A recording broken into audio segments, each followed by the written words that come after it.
Tereza Němcová stála u okna své kanceláře na Vinohradech a dívala se dolů na město, které se probouzelo do dalšího dne. Její byt v nejvyšším patře činžovního domu z 19. století byl přestavěn podle jejího vlastního návrhu. A když jsem přišla poprvé před 8 lety, okamžitě věděla, co musí zmizet. Štuky, ozdobné lišty, staré parkety s jejich nedokonalostmi a skřípáním, to všechno nahradila čistými liniemi, betonovými stěrkami a skleněnými příčkami. Její přátelé, pokud se tak dalo nazvat hrstka lidí, se kterými občas večeřela, říkali, že její byt vypadá jako galerie současného umění.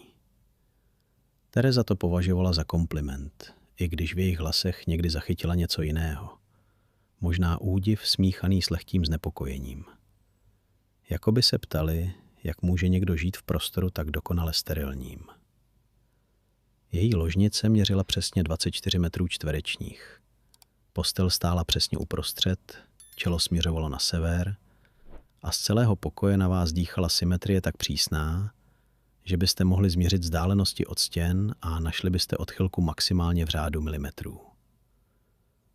Tereza se od okna odvrátila a prošla do kuchyně, která nebyla kuchyní v tradičním slova smyslu, ale spíše laboratorním prostorem s indukčním deskou ukrytou pod kamennou pracovní plochou a lednicí zabudovanou do stěny tak dokonale, že byste ji na první pohled nenašli.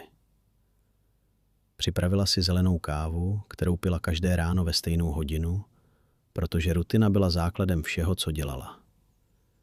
Její den byl rozdělen do bloků po 90 minutách. Každý blok měl svůj účel a své místo v jejím digitálním kalendáři, který se synchronizoval mezi jejím telefonem, tabletem, počítačem a chytrými hodinkami. Tereza nevěřila náhodě. Tereza věřila plánování, kontrole a předvídatelnosti. Protože jen tak se dalo vytvořit něco krásného, něco, co přetrvá.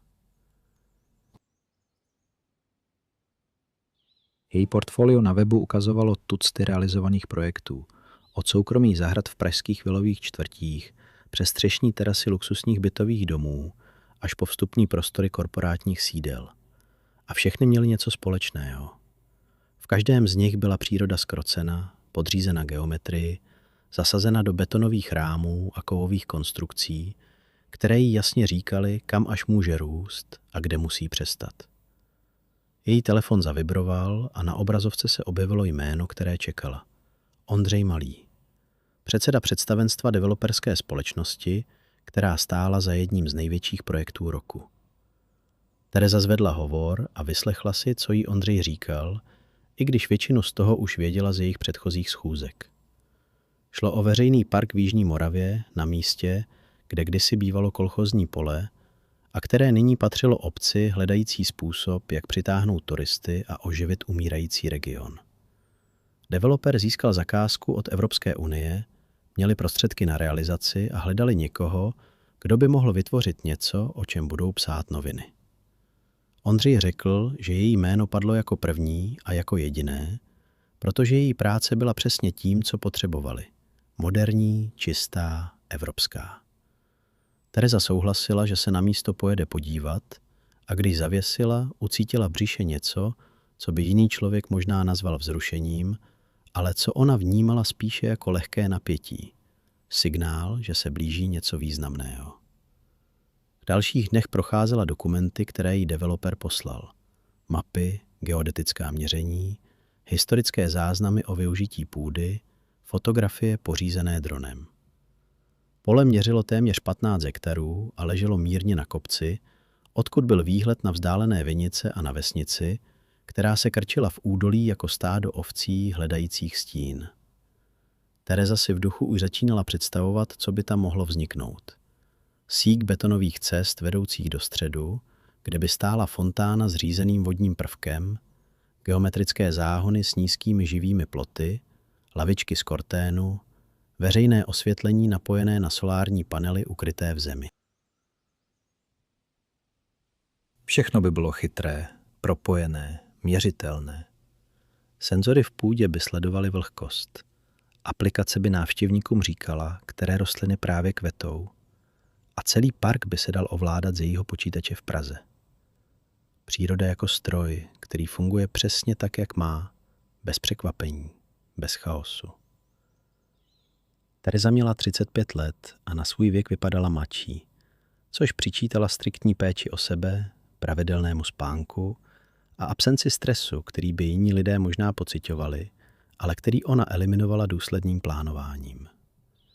Její tmavé vlasy nosila vždy ve stejném účesu, hladce zčesané dozadu a svázané do nízkého culíku, a její šatník se skládal převážně z černých, bílých a šedých kousků, střihu tak jednoduchého, že by se dal popsat jedinou větou. Nosila brýle s tenkými kovovými obroučkami, i když její zrak byl téměř dokonalý, protože jí dodávali vzhled, který považovala za profesionální. Její klienti ji respektovali, její kolegové ji obdivovali, architektonické časopisy o ní psali jako o jedné z nejtalentovanějších krajinářských architektek své generace. Před 2 lety získala cenu za návrh meditační zahrady v centru Brna, kterou porota ocenila za, cituji, odvážné propojení minimalismu s funkcionalitou.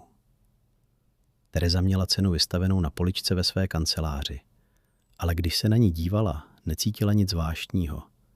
Jen lehké uspokojení rychle střídané otázkou, co bude následovat. Pravdou bylo, že poslední měsíce Tereza špatně spala. Ne, že by se budila uprostřed noci nebo měla noční můry. To by bylo příliš chaotické, příliš mimo její kontrolu. Spíše to bylo tak, že ležela v posteli s otevřenýma očima a dívala se na strop, který byl natřen na přesně ten odstín bílé, jaký si vybrala, a přemýšlela o ničem a o všem zároveň. Někdy si uvědomila, že uplynula hodina, aniž by měla jedinou konkrétní myšlenku, jen prázdnotu. Jakoby její mysl byla tou kanceláří, kterou navrhla, prostorem bez nepořádku, ale také bez života. Její lékař jí předepsal prášky na spaní, které brala první týden, ale pak přestala, protože se jí nelíbila představa, že její tělo potřebuje chemickou pomoc k něčemu tak základnímu. Místo toho začala meditovat, aplikace v telefonu jí vedla klidným hlasem, ale ani to nepomáhalo. Protože Tereza nedokázala vypnout tu část sebe, která neustále analyzovala, plánovala, kontrolovala. Možná právě proto ji projekt v Jižní Moravě tolik přitahoval. Byl velký, ambiciózní, mezinárodně viditelný. Kdyby se jí povedl, otevřely by se dveře, které byly dosud jen pootevřené. Zahraniční časopisy, konference, možná i nabídky ze zahraničí. Tereza si představovala, jak za pár let bude navrhovat parky v Berlíně, v Kodani, v Amsterdamu. Jak její jméno bude synonymem pro něco nového, pro přístup ke krajině, který změní způsob, jakým lidé přemýšlejí o vztahu člověka a přírody. Ten vztah byl pro ní jasný. Člověk byl na vrcholu pyramidy, člověk měl rozum a nástroje a schopnost přetvářet svět podle svých představ, a příroda byla materiálem, se kterým se dalo pracovat. Krásným materiálem jistě, ale stále jen materiálem. Stromy byly sloupce, keře byly výplně, květiny byly akcenty. Všechno mělo své místo a svůj účel, a pokud něco rostlo tam, kde nemělo, Tereza to považovala za chybu, kterou bylo třeba opravit. Týden před odjezdem na Moravu seděla v kavárně nedaleko svého bytu a prohlížela si na tabletu satelitní snímky pole. Kavárna byla jednou z mála, kam chodila, protože měla čisté linie, dobrou kávu a obsluhu, která ji nechávala na pokoji. Tereza zvětšovala a zmenšovala obraz, otáčela ho, hledala detaily, které by jí naznačily, s čím bude pracovat. Půda vypadala tmavá a úrodná, což bylo dobré, protože to znamenalo, že rostliny se ujmou rychle. Na okraji pole stály zbytky nějaké staré budovy, možná sýpky nebo stodoly, jejich střecha se dávno propadla. To by se dalo využít jako prvek, pomyslela si. Zbytky minulosti, zakomponované do moderního designu, jako připomínka toho, co bylo. V jejím portfoliu bylo několik takových projektů, kde zachovala kousek historie, jen proto, aby ukázala kontrast s tím, co přišlo potom. Jenže když se dívala na ty snímky, ucítila něco podivného. Pocit, který nedokázala zařadit do žádné ze svých mentálních škatulek. Bylo to, jako by se na ní někdo díval zpátky. což bylo samozřejmě absurdní, protože šlo o satelitní fotografii pole, které leželo stovky kilometrů daleko a na kterém nikdo nebyl. Přesto ten pocit neodcházel. Tereza zavřela tablet, dopila kávu a řekla si, že je přepracovaná, že potřebuje změnu prostředí, že cesta na Moravu jí prospěje. Nevěděla ještě, jak moc se mýlila, nebo možná jak moc měla pravdu, jen ne tím způsobem, jakým si představovala. Na stole vedle její kávy ležel časopis s její fotografií na obálce a titulkem, který hlásal něco o budoucnosti krajinářské architektury. Tereza se na sebe podívala a viděla ženu, která měla všechno pod kontrolou. Nevěděla, že za pár dní se ta žena začne rozpadat jako ty staré budovy na okraji pole a že Strosek bude muset postavit někoho úplně jiného. Ráno odjezdu bylo šedivé a deštivé, což Tereza považovala za dobré znamení, protože nesnášela příliš slunečné dny, kdy všechno bylo příliš jasné a příliš optimistické. Sedla do svého vozu, bílého elektromobilu, který si vybrala pro jeho čisté linie a tichý chod, a vyjela z podzemní garáže na ulici ještě lesklou od nočního deště. Navigace jí ukazovala trasu dlouhou přes 200 kilometrů, což při normálním provozu znamenalo asi 2,5 hodiny jízdy, ale Tereza počítala s 3, protože ráda přijížděla s rezervou.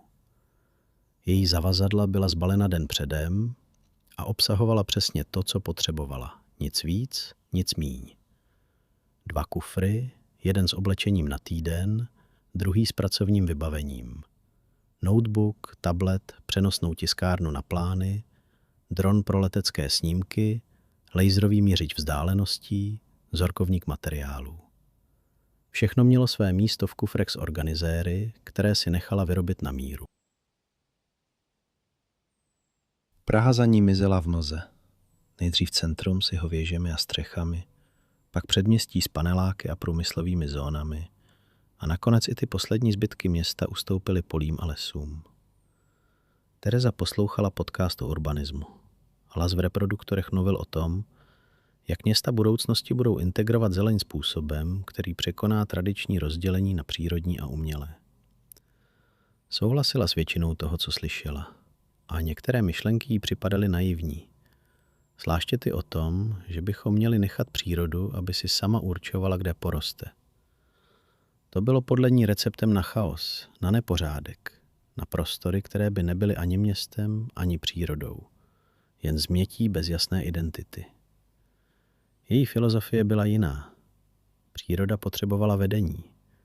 Tak jako děti potřebují rodiče nebo zaměstnanci potřebují manažery. Bez struktury se nic nedařilo. Bez hranic se nic nedefinovalo. Někde za Kolínem začalo přestávat pršet a mezi mraky se začaly objevovat pruhy modré oblohy. Krajina kolem dálnice se měnila. Stávala se ploší a otevřenější. Pole se táhla až k obzoru jako zelené a hnědé koberce poházené tu a tam ostrůvky stromů. Tereza si uvědomila, že tímhle směrem nejela už velmi dlouho. Možná 10 let, možná víc. Její práce ji vodila většinou do měst nebo do jejich bezprostředního okolí. Do vilových čtvrtí a na střechy výškových budov. Ne do krajiny, která vypadala tak, jako by se od dob jejího dětství nezměnila. A právě ta myšlenka na dětství přišla nečekaně, jako host, kterého nikdo nezval, ale který se prostě objevil u dveří a odmítal odejít. Vzpomínky byly něco, čemu se Tereza většinou vyhýbala. Ne vědomně, ale spíš instinktivně, jako když člověk obchází kaluž na chodníku, aniž by o tom přemýšlel. Jenže teď, na téhle silnici vedoucí na jih, se kaluže objevovaly všude a nebylo kam uhnout. Viděla sebe jako malou holku. Bylo jí možná 6 nebo 7, jak běží bosá po trávě v babičině zahradě. Ta zahrada byla všechno, co její současné projekty nebyly. Byla divoká, přerostlá, plná překvapení za každým rohem. Jabloně rostly nakřivo.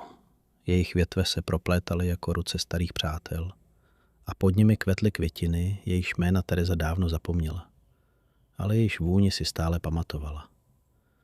Babička jí říkala, že zahrada má svou vlastní vůli, že člověk může sázet a zalévat, ale nakonec je to země, kdo rozhoduje, co vyroste a co ne. Tereza tehdy nevěděla, jestli tomu věří, ale líbilo se jí to poslouchat. Líbila se jí ta představa zahrady jako živé bytosti, která má své nálady a své touhy. Dálnice přecházela v silnici první třídy a krajina kolem se stávala zvaněnější. Mírné kopce pokryté vinicemi se střídaly s údolími, kde se krčily vesnice s kostelními věžemi jako ukazateli cesty. Tereza odbočila podle navigace a ocitla se na okresní silnici, která byla užší a starší, s prasklinami v asfaltu a s trávou prorůstající z krajnic. Tady už bylo slunce skoro venku a zahřívalo vzduch způsobem, který jí připomněl ty letní dny v babičině zahradě, kdy bylo tak horko, že se dalo jen ležet ve stínu a poslouchat bzučení včel. Babička měla včely, uvědomila si náhle. 3 úly stály na konci zahrady, u plotu z prken, která byla tak stará, že se rozpadala, a babička je držela pohromadě jen silou vůle a rezavými hřebíky. Tereza si vzpomněla, jak se bála k úlům přiblížit, ale babička ji vzala za ruku a řekla jí, že včely poznají, když se jich člověk bojí, a že jediný způsob, jak s nimi vyjít, je být klidná a důvěřovat jim. Tereza tehdy stála u úlu a cítila, jak jí srdce buší, ale babička měla pravdu. Včely ji nechali na pokoji. Dokonce jedna z nich jí přistála na ruce a Tereza se nedokázala rozhodnout, jestli se má bát nebo být okouzlena. Silnice vedla vzhůru na kopec a z jeho vrcholu se otevřel výhled, který Terezu přiměl zastavit. Sešlápla brzdu a zastavila auto na krajnici, aniž by věděla proč, jen věděla, že musí.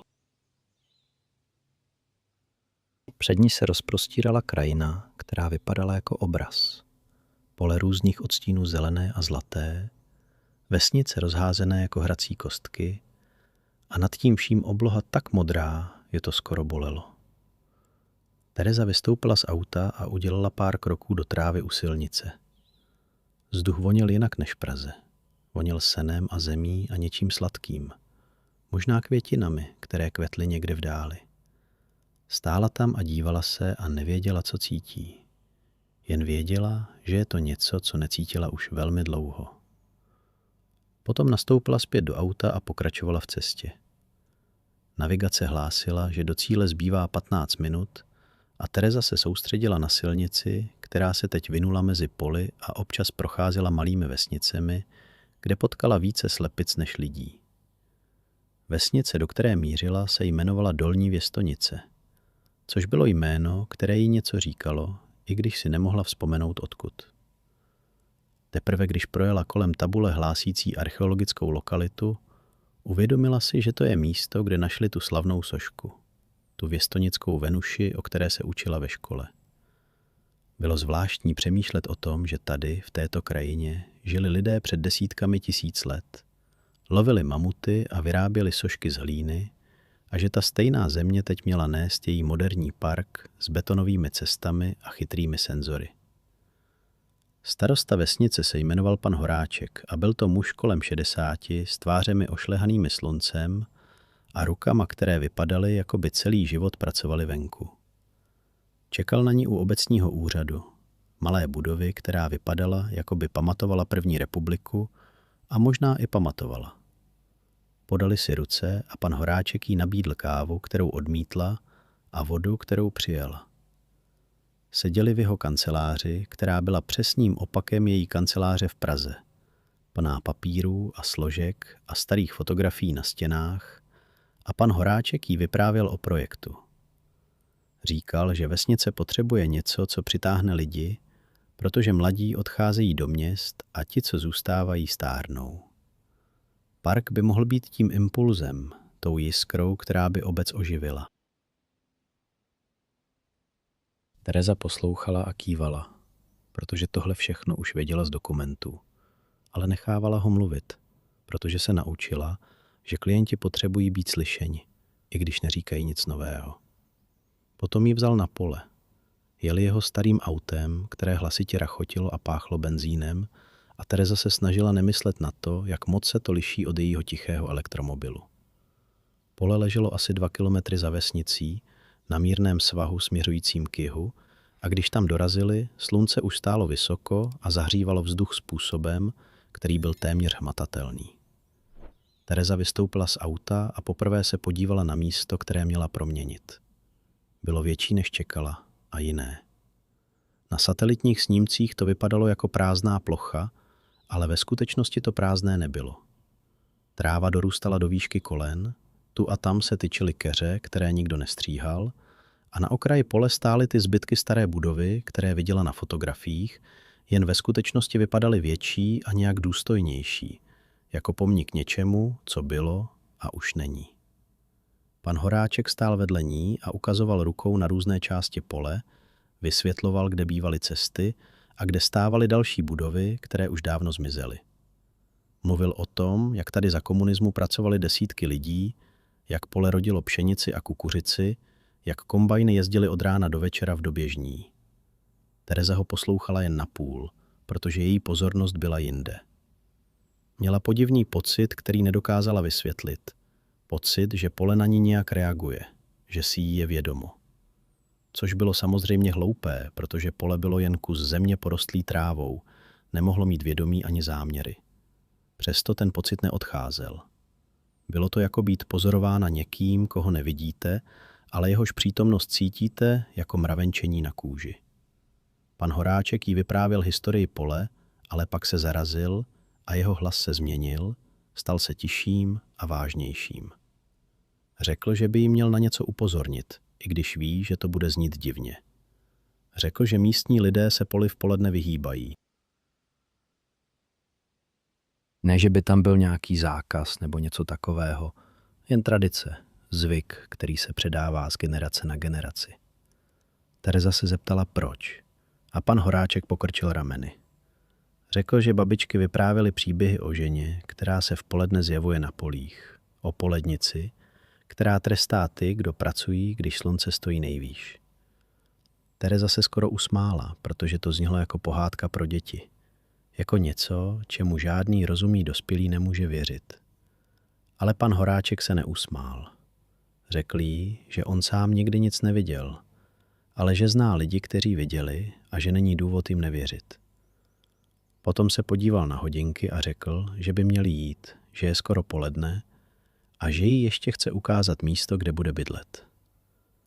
Tereza stála na poli ještě chvíli poté, co pan Horáček nasedl do auta. Dívala se na trávu, která se lehce vonila ve větru, na oblohu, která byla teď skoro bílá od horka, na ty zbytky staré budovy na okraji. A pak ucítila něco, co ji přimělo udělat krok zpět. Vzduch se změnil. Ještě před chvílí vanul lehký vítr, ale teď se všechno zastavilo. Jakoby někdo stiskl tlačítko pauzy. Tráva přestala šumět, ptáci, které předtím slyšela zpívat v dáli, zmokly. A ticho, které následovalo, nebylo normální ticho. Bylo husté a těžké a plné očekávání. Tereza stála nehybně a její srdce začalo být rychleji, i když její rozum jí říkal, že není důvod k obavám, že je to jen pole, jen tráva, jen slunce na obloze. Pak uslyšela svůj jméno. Nebo si to myslela, že uslyšela. Byl to šepot, tak tichý, že mohl být jen šuměním krve v jejich uších, jen trikem mysli unavené z dlouhé cesty. Tereza se rozhlédla, ale nikde nikdo nebyl. Jen ona a pole a to podivné ticho, které ji obklopovalo jako voda. A právě v tom okamžiku, kdy se chtěla otočit a jít k autu, něco zahlédla periferním viděním. Pohyb v trávě, možná 30 metrů od ní. Něco, co se pohybovalo způsobem, který nebyl zvířecí ani lidský. Něco, co tam bylo a zároveň nebylo. Tereza zamrkala a zmizelo to. Tráva se znovu vlnila ve větru, který se vrátil, ptáci začali zpívat a všechno bylo jako předtím, skoro jako předtím. Protože někde hluboko uvnitř Tereza věděla, že něco se změnilo, že překročila nějakou hranici, o které nevěděla, že existuje. Pan Horáček zatrubil a Tereza se vydala k autu. Kráčela po nerovné zemi a snažila se nedívat zpět. Snažila se přesvědčit sebe sama, že to, co viděla nebo neviděla, bylo jen únava z cesty, jen přehrátí, jen stín mraku na trávě. Ale její ruce se lehce třásly, když otevírala dveře auta a pan Horáček se na ní podíval s výrazem, který naznačoval, že možná vidí něco, o čem nemluví. Odjeli z pole a Tereza se dívala z okna na krajinu, která ubíhala kolem, a v hlavě se jí honily myšlenky, které nedokázala uspořádat. Její plány, její drony, její laserové měřiče, její geometrické záhony. To všechno najednou vypadalo malé a nějak směšné ve srovnání s tím, co právě zažila. Nebo nezažila. Ještě nevěděla, která z těch možností je horší. Penzion, kde měla bydlet, byl starý statek přestavěný na ubytování pro turisty, s trámy ve stropě a nádobím na stěnách a vůní levandule ve všech pokojích. Její pokoj byl v podkroví s oknem směřujícím na jih, směrem k poli, které teď leželo za kopcem jako skrytá hrozba nebo příslib. Tereza nevěděla, které z toho. Rozbalila si věci a posadila se na postel, která pod ní zavrzala způsobem, jaký její postel v Praze nikdy nevydávala. Za oknem se slunce pomalu snášelo k obzoru a stíny rostly jako živé bytosti. Tereza věděla, že by měla jít dolů na večeři, měla by mluvit s paní domácí, měla by plánovat zítřejší den. Místo toho seděla a dívala se z okna a myslela na to, co jí řekl pan Horáček. Na tu historku o polednici, která jí ráno připadala směšná a která teď, ve světle toho, co viděla, nebo si myslela, že viděla, vypadala jako varování, které měla vzít vážněji. Co přesně viděla na tom poli?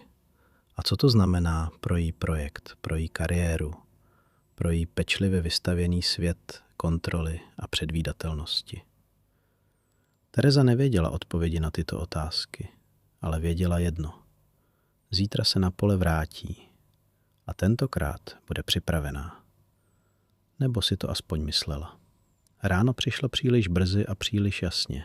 Sluneční paprsky pronikaly skrz tenké záclony a nutili Terezu otevřít oči dřív, než chtěla. Spala špatně. Probouzela se několikrát během noci s pocitem, že slyší něco venku. Šum trávy nebo šepot větru, který zněl skoro jako slova. Pokaždé vstala a podívala se z okna, ale viděla jen tmu a obrys kopce, za kterým leželo pole a nic víc. Teď, ve světle dne, jí ty noční pochybnosti připadaly hloupé a zbytečné. Byla profesionálka, měla práci a nějaké místní pověry ji neměly rozhodit. Vstala, osprchovala se studenou vodou, aby probrala mysl i tělo a oblékla se do pracovního oblečení, které si přivezla. Pevné boty, dlouhé kalhoty z lehké látky, košile s dlouhým rukávem, která ji chránila před sluncem.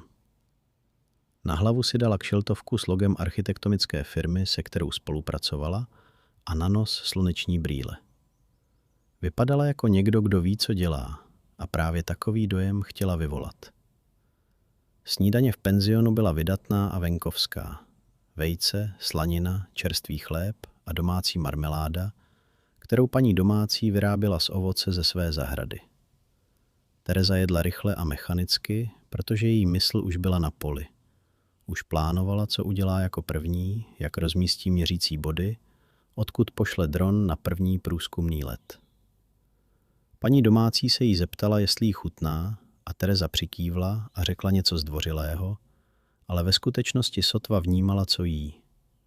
Byla soustředěná, zaměřená, připravená. To byl stav, ve kterém pracovala nejlépe.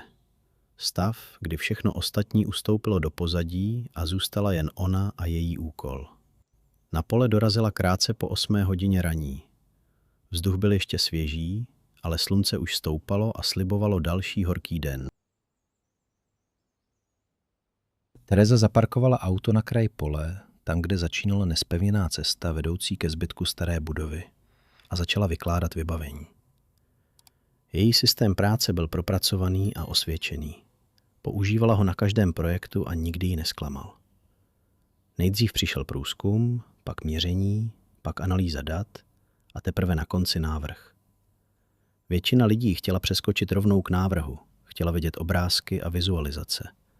Ale Tereza věděla, že dobrý projekt začíná pochopením místa, jeho topografie, jeho půdy, jeho světelných podmínek. Proto sebou vozila tolik techniky. Dron s kamerou o vysokém rozlišení, laserový měřič vzdáleností, sadu kolíků a provázků pro vytyčování, tablet s aplikací pro geodetické měření, přenosnou meteostanici pro sledování teploty a vlhkosti. Každý nástroj měl své místo v jejím kufru. Každý kabel byl svinutý přesně stejným způsobem, každá baterie plně nabitá. První hodinu strávila tím, že obcházela obvod pole a zabodávala do země oranžové kolíky s reflexními pásky. Každý kolík měl své číslo a své souřadnice, které zapisovala do tabletu. Práce byla monotónní, ale uklidňující. Vyžadovala soustředění, ale ne kreativitu.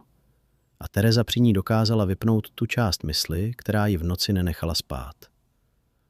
Pole bylo větší, než vypadalo ze silnice a mělo nepravidelný tvar, který jí komplikoval plánování.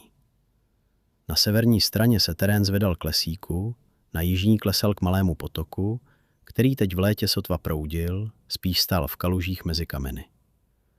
Východní hranici tvořila ta stará budova, její zdi byly silné jako pevnost a jejíž okna zela prázdnotou jako oči bez duše. Tereza se k ní zatím nepřibližovala. Řekla si, že to nechá na později, až bude mít zmapovaný zbytek pozemku. Kolem 10. hodiny spustila dron.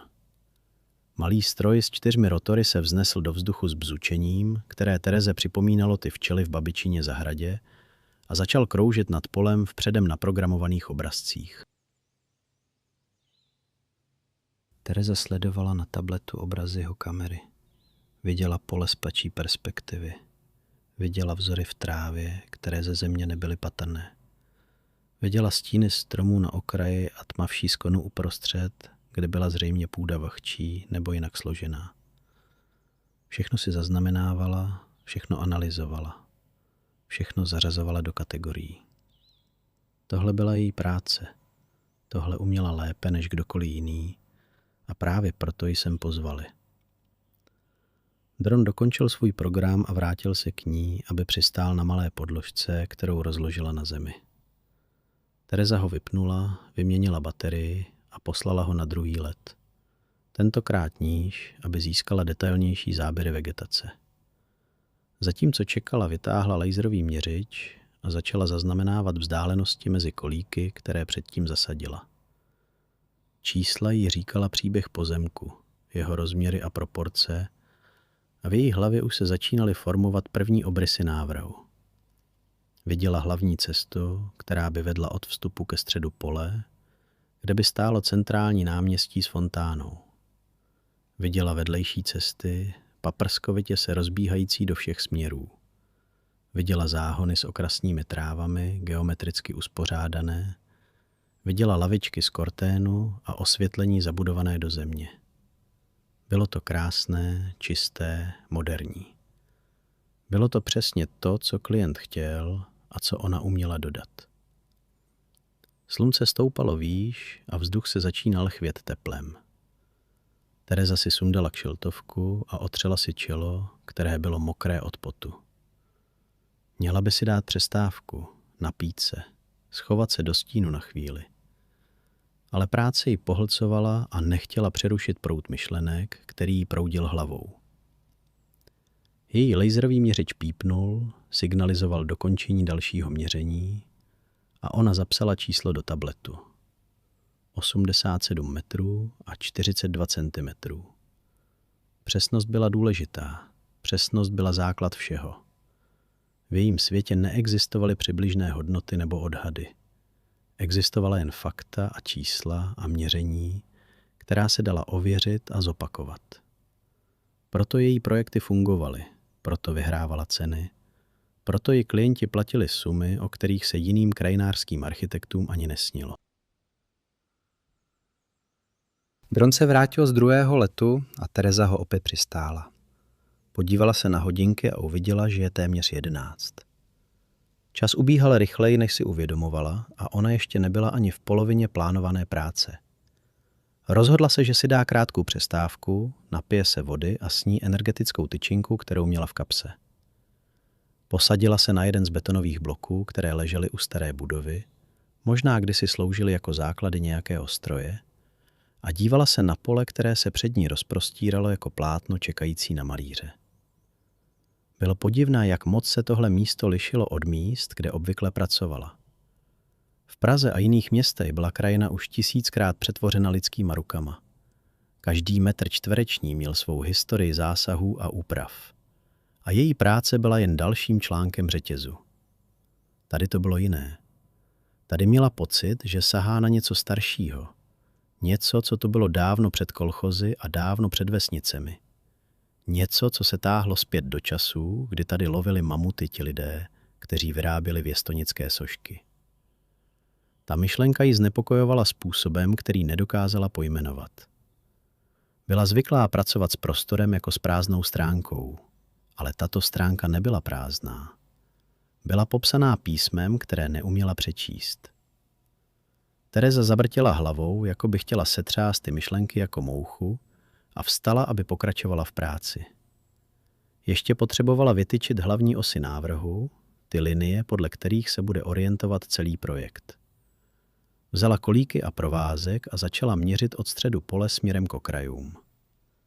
Práce vyžadovala soustředění a fyzickou námahu, protože půda byla tvrdá a kolíky do ní šly těžko. Tereza se zapotila víc, než by chtěla, a její košile se lepila k zádům způsobem, který jí nebyl příjemný. Ale nepřestávala, protože měla plán a plán se musel dodržet. Kolem 11:30 si uvědomila, že něco je jinak. Nejdřív to nedokázala pojmenovat, jen měla podivný pocit břiše, jako by se něco blížilo. Pak si všimla ticha. Ještě před chvílí slyšela ptáky, cvrčky, vzdálené zvuky vesnice. Ale teď bylo všechno potichu, jako by někdo stlumil hlasitost světa. Tereza se zastavila uprostřed pohybu s kolíkem v ruce a rozhlédla se. Nic neviděla, jen pole a trávu a oblohu, která byla tak jasně modrá, že to skoro bolelo. Ale ten pocit neodcházel. Pocit, že není sama. Pocit, že jí něco pozoruje. Vrátila se k práci, protože co jiného mohla dělat. Zabodla kolík do země, napnula provázek k dalšímu bodu, zapsala měření do tabletu. Její pohyby byly mechanické, ale její mysl byla jinde. Byla ve střehu, jako zvíře, které tuší predátora, ale nevidí ho. Slunce stálo vysoko, skoro v zenitu, a jeho paprsky dopadaly kolmo dolů, nevytvářely žádné stíny. Všechno bylo ploché a přeexponované, jako na špatně nastavené fotografii. Tereza si uvědomila, že ani vzduch se nehýbe, že tráva stojí nehybně jako namalovaná, že celý svět jakoby zamrzl v jednom okamžiku. 11:55 ukázaly její hodinky, když se na ně podívala. 5 minut dopoledne. Vzpomněla si na slova starosty, na tu místní pověru o polednici a skoro se rozesmála, protože ve dne, v jasném světle, to všechno znělo tak absurdně. Byla racionální žena, věřila ve vědu a data a měřitelné skutečnosti, ne v pohádky pro děti. A přesto měla chuť sebrat své věci a odejít. Vrátit se do penzionu a počkat, až přejde poledne. Ale to by bylo přiznání slabosti, přiznání, že se nechala ovlivnit doloupými příběhy. A Tereza Němcová nebyla slabá. Zůstala, kde byla a pokračovala v práci. 3 minuty před 12 ucítila první závan větru. Přišel odnikud, protože vzduch byl celé dopoledne nehybný. A zmizel stejně rychle, jako přišel. Jen na okamžik rozvanil trávu kolem ní. Tereza vzhlédla od tabletu a její oči automaticky hledaly zdroj, mrak, který by mohl přinést změnu počasí, nějaké logické vysvětlení. Ale obloha byla čistá, bez jediného obláčku. Jen to žhnoucí slunce viset přímo nad hlavou jako obrovské bílé oko. Vrátila se k práci, ale její prsty se lehce třásly, když psala čísla na obrazovku a musela 2krát opravit překlep, což se jí běžně nestávalo. Podívala se na hodinky. 2 minuty do 12. Další závan větru, silnější tentokrát, zvedl několik papírů, které měla položené na zemi vedle sebe. Tereza po nich skočila, chytila 2, ale 3. jí uletěl a ona se za ním rozběhla. Klnula si pod nos, protože ten papír obsahoval důležité poznámky a neměla je ještě zálohované v počítači. Papír se vznášel nad trávou, jako by měl vlastní vůli, jako by ji někam lákal. A Tereza běžela za ním, dokud se nezastavil o něco tvrdého. Když k němu doběhla a sehnula se, aby ho zvedla, uvědomila si, že stojí přímo uprostřed pole. Daleko od svého vybavení, daleko od auta, daleko od čehokoliv, co by jí mohlo poskytnout pocit bezpečí. A právě v tom okamžiku hodiny odbyly poledne. Vítr se zvedl najednou, ne jako normální vítr, který přichází postupně a zesiluje, ale jako exploze vzduchu. Jako by někdo otevřel obrovské dveře a pustil dovnitř bouři. Tereziny vlasy se vytrhly z culíku a vlály kolem její tváře. Její papíry se rozletěly do všech stran jako vyplašení ptáci a obrazovka jejího tabletu zhasla, jako by z něj někdo vysál všechnu energii. Tereza se snažila udržet na nohou, ale vítr byl silný a tlačil ji zpět. Nutila ji ustupovat, aniž by věděla kam. A pak, stejně náhle jako začal, vítr ustal. Ticho, které následovalo, bylo absolutní. Žádný zvuk, žádný pohyb. Jen Tereza stojící uprostřed pole s rozcuchanými vlasy a splašeným dechem. A před ní, možná 20 metrů daleko, stála postava, která tam před okamžikem nebyla. Tereza zamrkala 1, 2krát, 3krát, protože to, co viděla, nedávalo smysl. Nemohlo existovat v tom světě logiky a měření, ve kterém žila. Ale postava nezmizela. Stála tam a dívala se na ni a Tereza cítila ten pohled jako fyzický tlak na své hrudi. Nebyla to žena v tradičním smyslu slova, nebo ne úplně.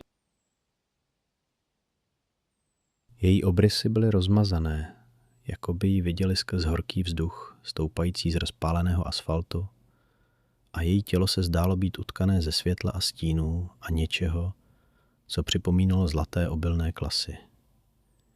Její vlasy, pokud se to dalo nazvat vlasy, se vlnily kolem její hlavy jako plameny nebo jako pšeničná pole ve větru a její oči, když se na ně Tereza podívala, byly hluboké jako studny a žhnoucí jako polední slunce.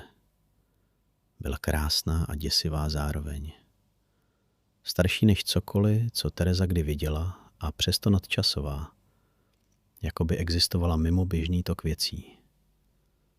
Tereza chtěla utéct. Každý instinkt v jejím těle jí říkal, aby se otočila a běžela. Běžela k autu, běžela pryč z tohoto pole.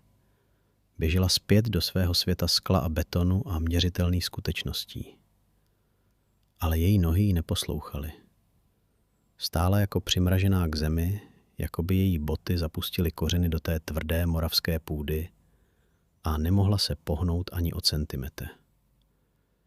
Její srdce bylo tak rychle, že ho cítila v krku a její dech přicházel v krátkých mělkých nárazech. Ale jinak byla nehybná, zajatkyně v otevřeném prostoru. Postava udělala krok směrem k ní, nebo ne krok, spíš se přiblížila, jako by prostor mezi nimi neměl žádný význam. Jako by vzdálenost byla jen iluze, kterou mohla podle libosti rušit. Teď byla blíž, možná 10 metrů. A Tereza viděla víc detailů. I když slovo detaily se na ní špatně hodilo, protože se neustále měnila.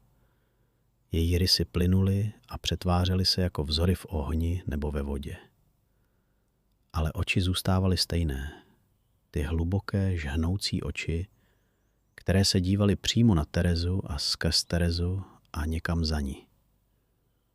Pak promluvila. Její hlas nebyl hlasem v běžném smyslu. Neslyšela ho ušima, spíš ho cítila uvnitř hlavy, jako myšlenku, která není její, jako echo z místa, které neznala. Slova přicházela v rytmu, který připomínal šumění trávy nebo praskání klasů a měla v sobě něco prastarého. Něco, co bylo staré, když ti mamuty lovci teprve přicházeli do těchto krajů.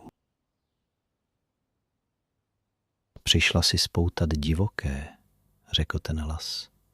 A Tereza cítila, jak každé slovo rezonuje v jejich kostech. Přišla si učesat nespoutané. Přišla si říci zemi, kam má téct její voda a kde mají růst její děti. Kdo ti dal to právo? Tereza otevřela ústa, aby odpověděla, ale žádný zvuk nevyšel. Její hrdlo bylo sevřené strachem a údivem a něčím jiným. Něčím, co možná bylo stydem, i když nevěděla proč. Postava se přiblížila ještě víc, teď byla jen pár metrů daleko a Tereza cítila teplo, které z ní vyzařovalo. Teplo poledního slunce zhušťované do lidské formy. Ty ses zapomněla, pokračoval hlas. Zapomněla si, odkud jsi přišla. Zapomněla si, kdo tě živil a kdo tě učil a kdo ti dal první semena tvých snů. Podívej se na sebe. Nosíš barvy betonu a skla. Mluvíš jazykem strojů a čísel. Ale pod tím vším, pod vší tou vrstvou, kterou jsi na sebe nanesla, jsi stále to malé děvče v zahradě. A ta zahrada v tobě stále volá.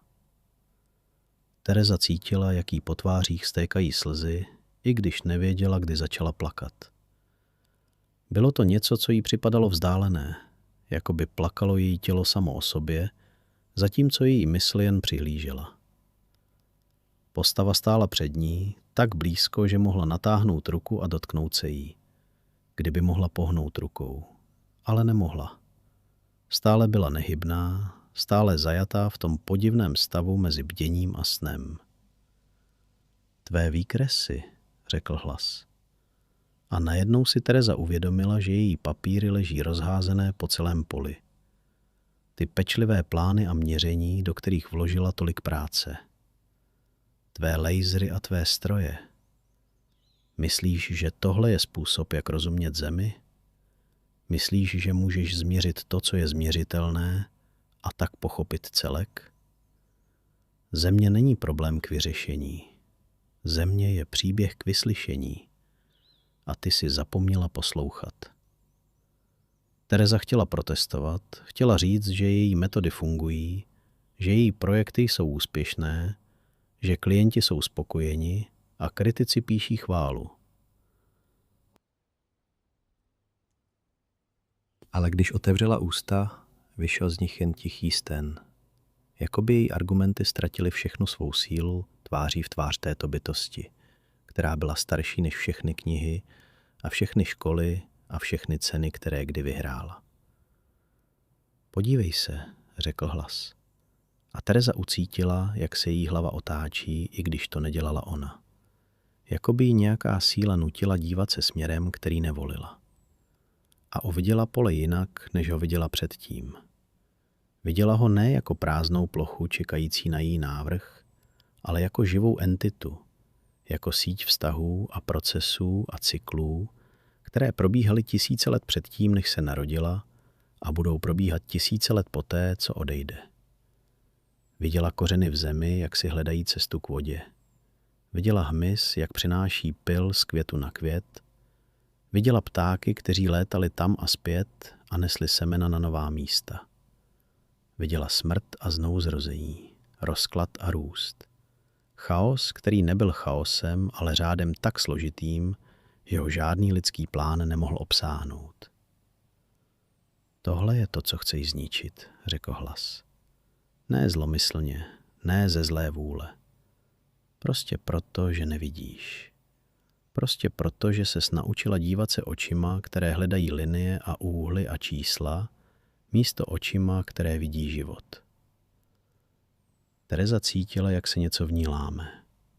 Ne fyzicky, ale někde hlouběji.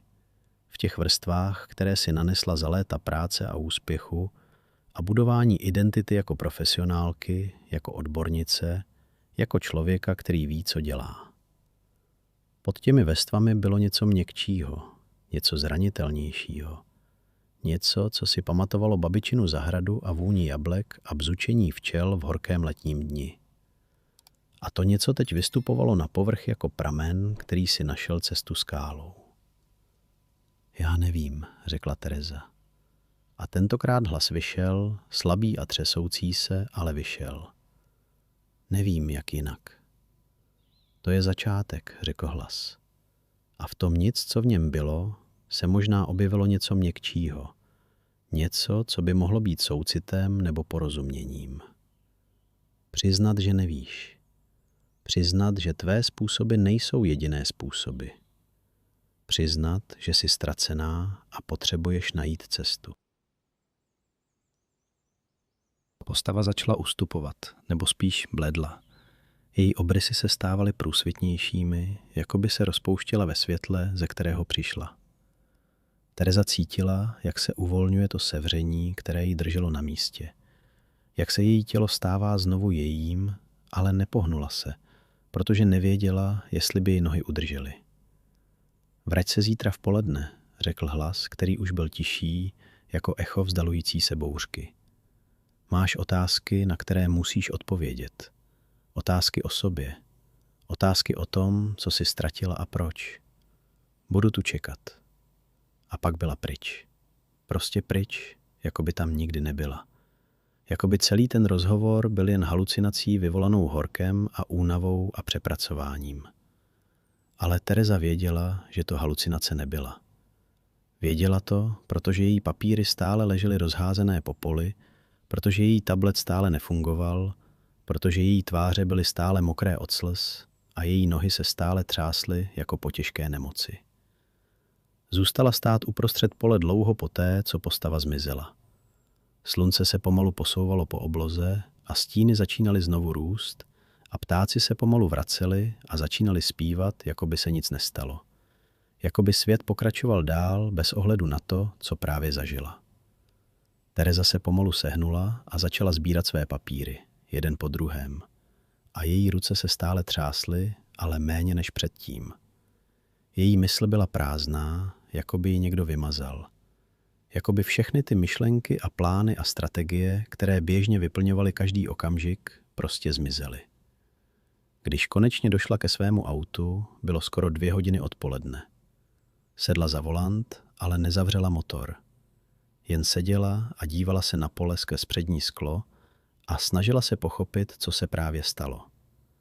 Její racionální myslí jí říkala, že to muselo být horečnaté poglouzení. Možná úžeh, možná něco v jídle, co snídala. Ale jiná část jí, ta část, která si pamatovala babičinu zahradu a všechny ty věci, které od té doby pohřbila, věděla, že to bylo skutečné. A věděla, že se zítra vrátí. Protože ta bytost, ať už to bylo cokoliv, měla pravdu. Tereza měla otázky, na které potřebovala odpovědět. Otázky, které si nekladla už velmi dlouho, protože se jich bála víc než čehokoliv jiného. Otázky o tom, kdo vlastně je, když sundá všechny ty vrstvy, kterými se obklopila. Tereza seděla v autě ještě hodinu poté, co se vrátila od pole. Ruce položené na volantu a oči upřené do prázdna před sebou. Její mysl se snažila zpracovat to, co právě zažila, ale bylo to jako snažit se chytit vodu holýma rukama. Pokaždé, když si myslela, že něco uchopila, to proklouzlo a zmizelo. Bytost na poli, ten hlas v její hlavě, ta slova, která pronikla do míst, kam se léta nikdo nedíval. Všechno to bylo příliš skutečné na to, aby to byl sen. A příliš nemožné na to, aby to byla realita. Nakonec nastartovala motor a odjela zpět do penzionu, protože nevěděla, co jiného by měla dělat. Její vybavení zůstalo na poli. Dron, tablet, laserový měřič. Všechno to, co představovalo její způsob práce. Ale nemohla se přinutit vrátit se proto. Ne teď, ne dnes.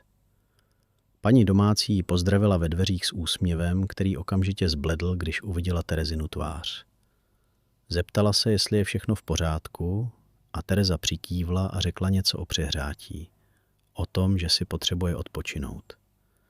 a rychle vystoupala do svého pokoje v podkroví. Zavřela za sebou dveře a opřela se o ně zády, jako by se bála, že ji něco pronásleduje.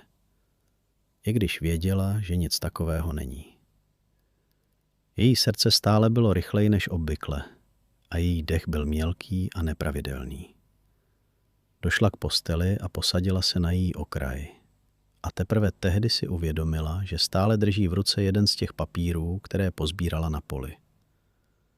Byl to její náčrt hlavní osy parku, ta elegantní linie vedoucí od vstupu ke středové fontáně, a teď na něj hleděla, jako by ho viděla poprvé. Ty čáry, tak jisté a přesné, ty úhly vypočítané na 10 stupně, ta dokonalá geometrie, která měla zkrotit divokou krajinu. Najednou jí to všechno připadalo směšné. Najednou jí to připadalo jako dětská kresba někoho, kdo si myslí, že rozumí světu, protože se naučil používat pravítko. Tereza zmačkala papír v ruce a hodila ho do kouta pokoje. Pak si lehla na postel, zavřela oči a snažila se nemyslet. Jen dýchat. Jen existovat v tomto okamžiku. Bez plánů a bez projektů a bez té neustálé potřeby mít všechno pod kontrolou. Ale její mysl nechtěla být tichá. Vracela se k těm slovům, která slyšela na poli. K té bytosti, která ji viděla tak jasně, jako by četla v otevřené knize. Zapomněla jsi, odkud jsi přišla.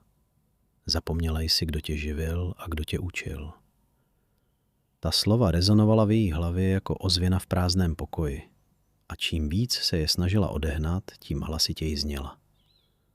Usnula, aniž si to uvědomila, a když se probudila, za oknem byla tma a na nočním stolku svítil displej jejího telefonu s tuctem zmeškaných hovorů a zpráv. Většina byla od Ondřeje, toho developera, který chtěl vědět, jak pokračuje práce, jestli má první náčrty, kdy může očekávat prezentaci. Tereza telefon ignorovala a šla k oknu.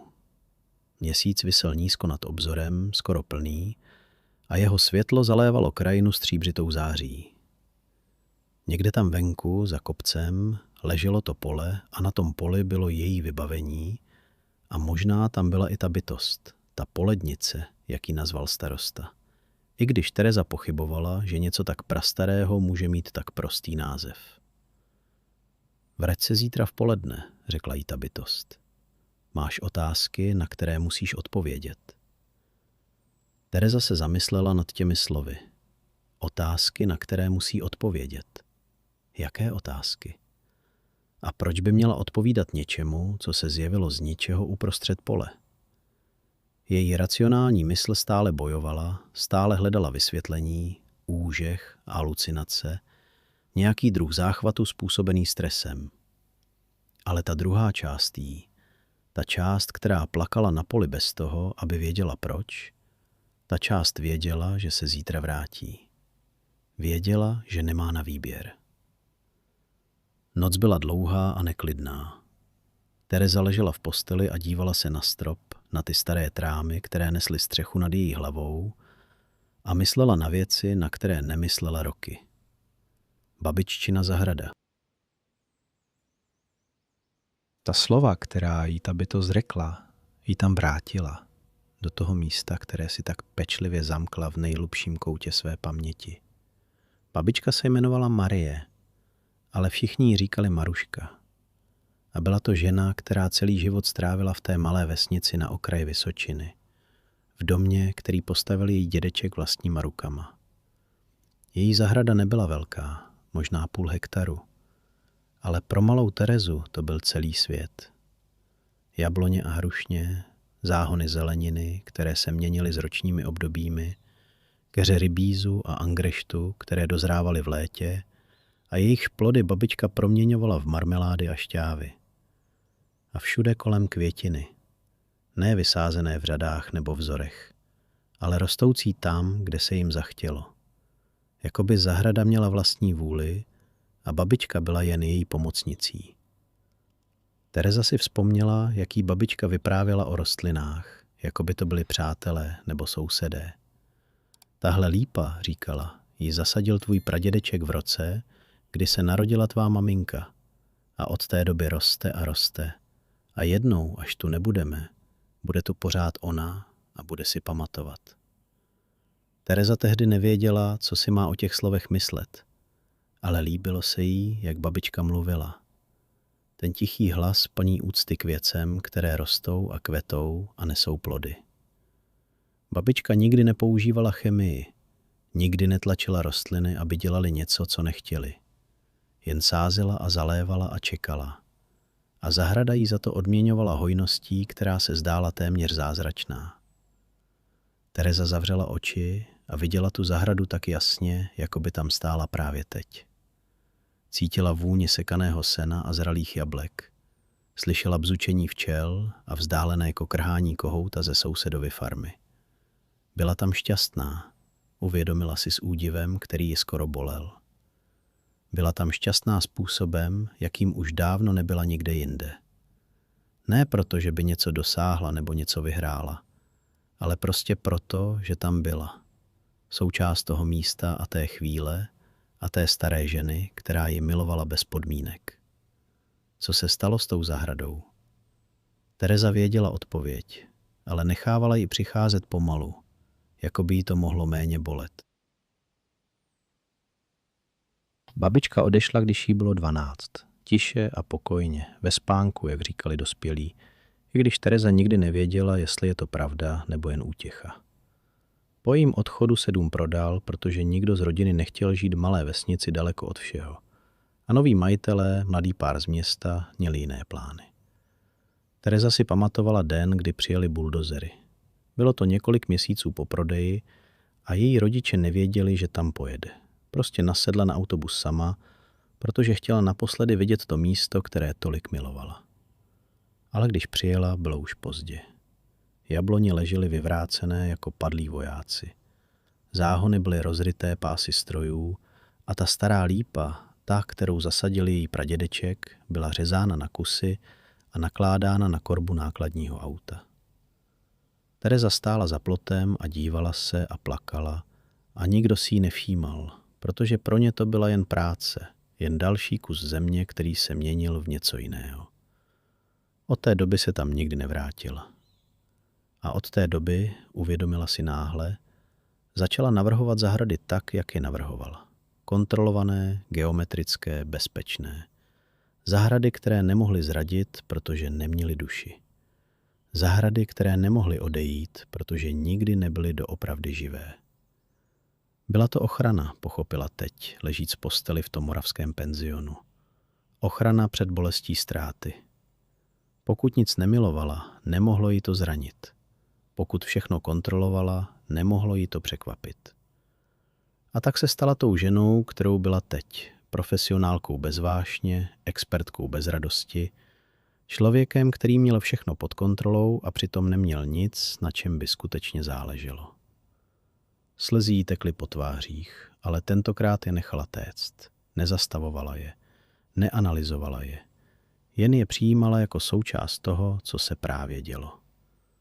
Plakala za babičinu zahradu, za tu malou holku, která tam běhala bosá po trávě, za všechny ty roky, kdy se snažila zapomenout a myslet si, je to je síla, když to byla vlastně jen jiná forma útěku. Ráno přišlo jako úleva.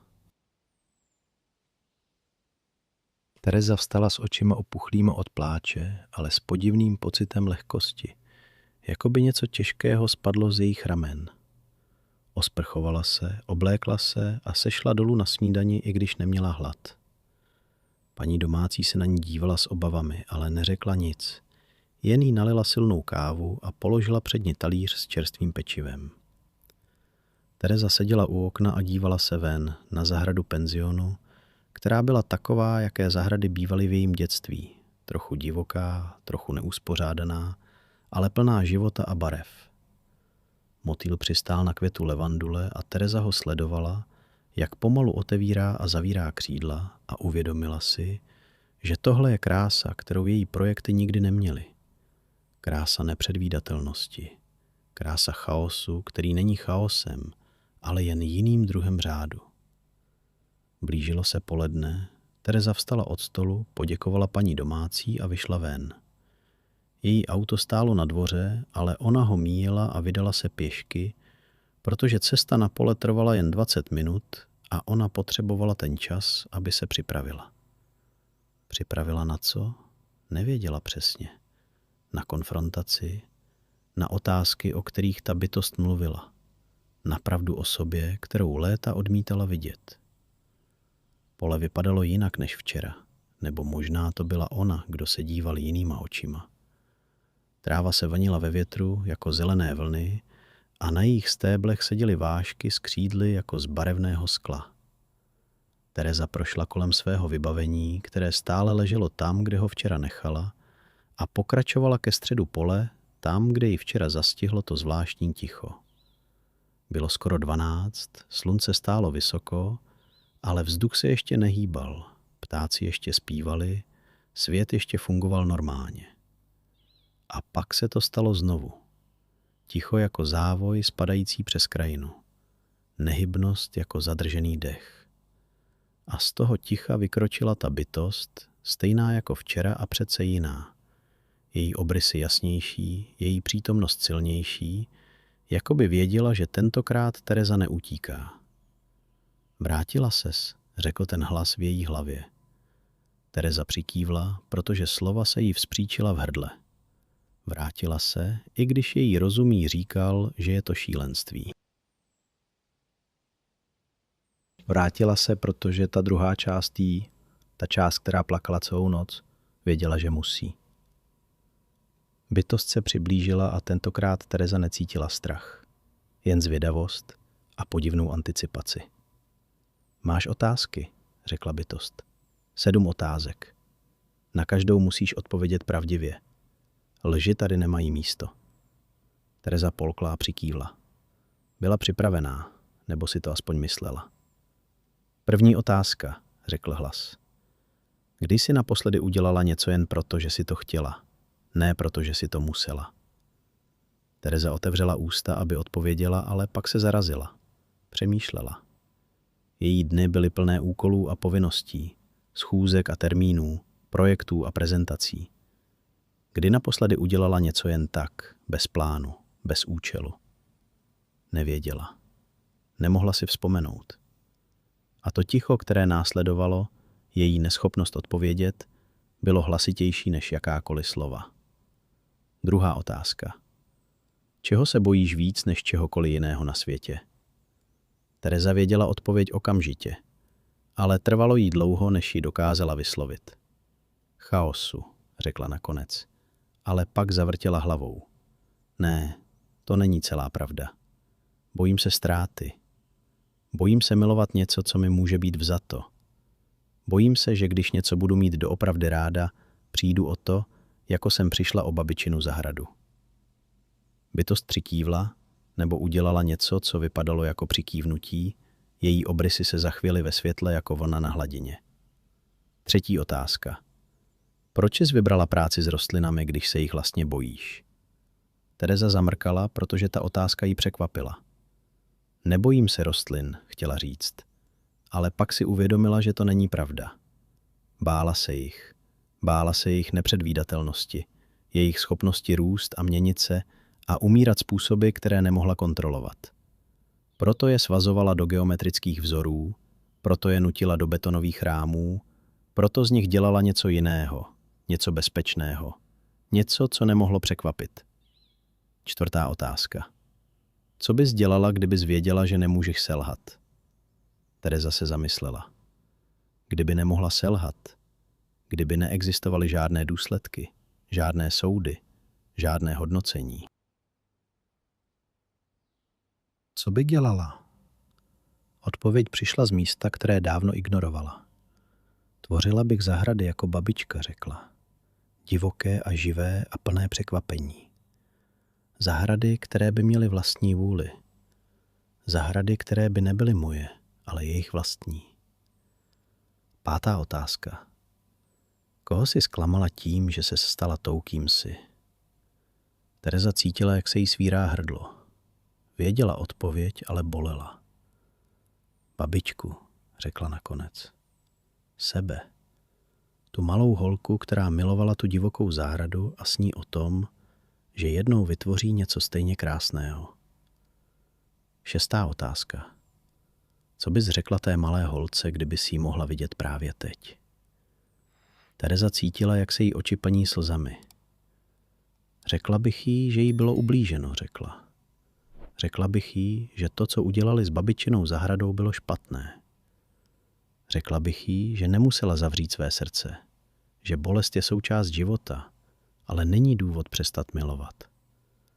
Řekla bych jí, že je mi líto, že jsem jí zklamala tím, že jsem se jí snažila zapomenout. Bytost stála tiše a Tereza cítila, jak její slzy padají na zem, na tu moravskou půdu, která tady byla 1000 let a bude tady ještě 1000 let poté. 7. otázka, řekl hlas a byl měkčí než předtím, jako vzdálený šepot větru v obilí. Co uděláš teď, když víš to, co víš? Tereza se rozhlédla po poli, po trávě a květinách a tom obrovském nebi nad hlavou. Nevím, řekla pravdivě, ale chci to zjistit. Chci se naučit dívat jinýma očima. Chci si vzpomenout, jak to je cítit věci, místo je jen měřit. Bytost se usmála, nebo udělala něco, co připomínalo úsměv. Její obrysy se rozjasnily jako slunce prosvítající přes mraky. To stačí, řekla. Prozatím to stačí. Vrať se zítra. Máš se ještě hodně co učit. A pak zmizela, jako předtím, rozpustila se ve světle a horku a šumění trávy. Tereza zůstala stát uprostřed pole, ale tentokrát neplakala. Cítila něco jiného, něco, co si nedovolila cítit velmi dlouho. Naději. Tereza se vrátila do penzionu s hlavou plnou myšlenek, které se honily jako listí ve větru. Její tělo bylo vyčerpané, jako by uběhla maraton, i když ve skutečnosti jen stála na poli a mluvila, nebo spíš poslouchala a odpovídala. Ty otázky, těch 7 otázek, které jí bytost položila, jí stále zněly v hlavě jako ozvěny. A odpovědi, které dala, jí děsily a osvobozovaly zároveň. Poprvé za mnoho let mluvila pravdu.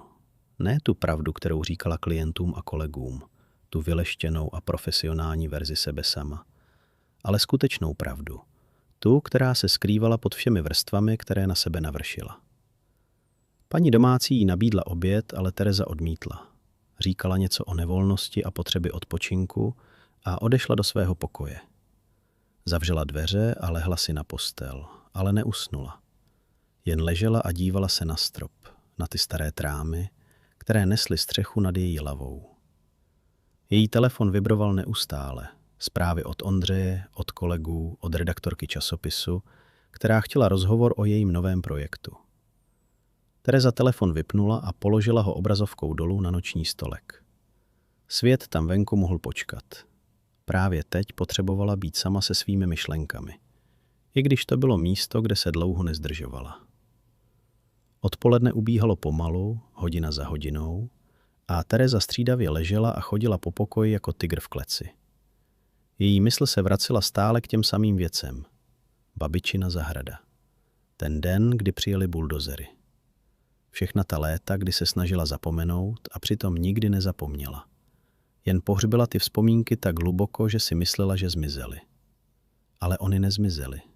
Byly tam celou dobu, jako kořeny stromů, které rostou pod zemí, neviditelné, ale přítomné, a ovlivňovaly všechno, co dělala.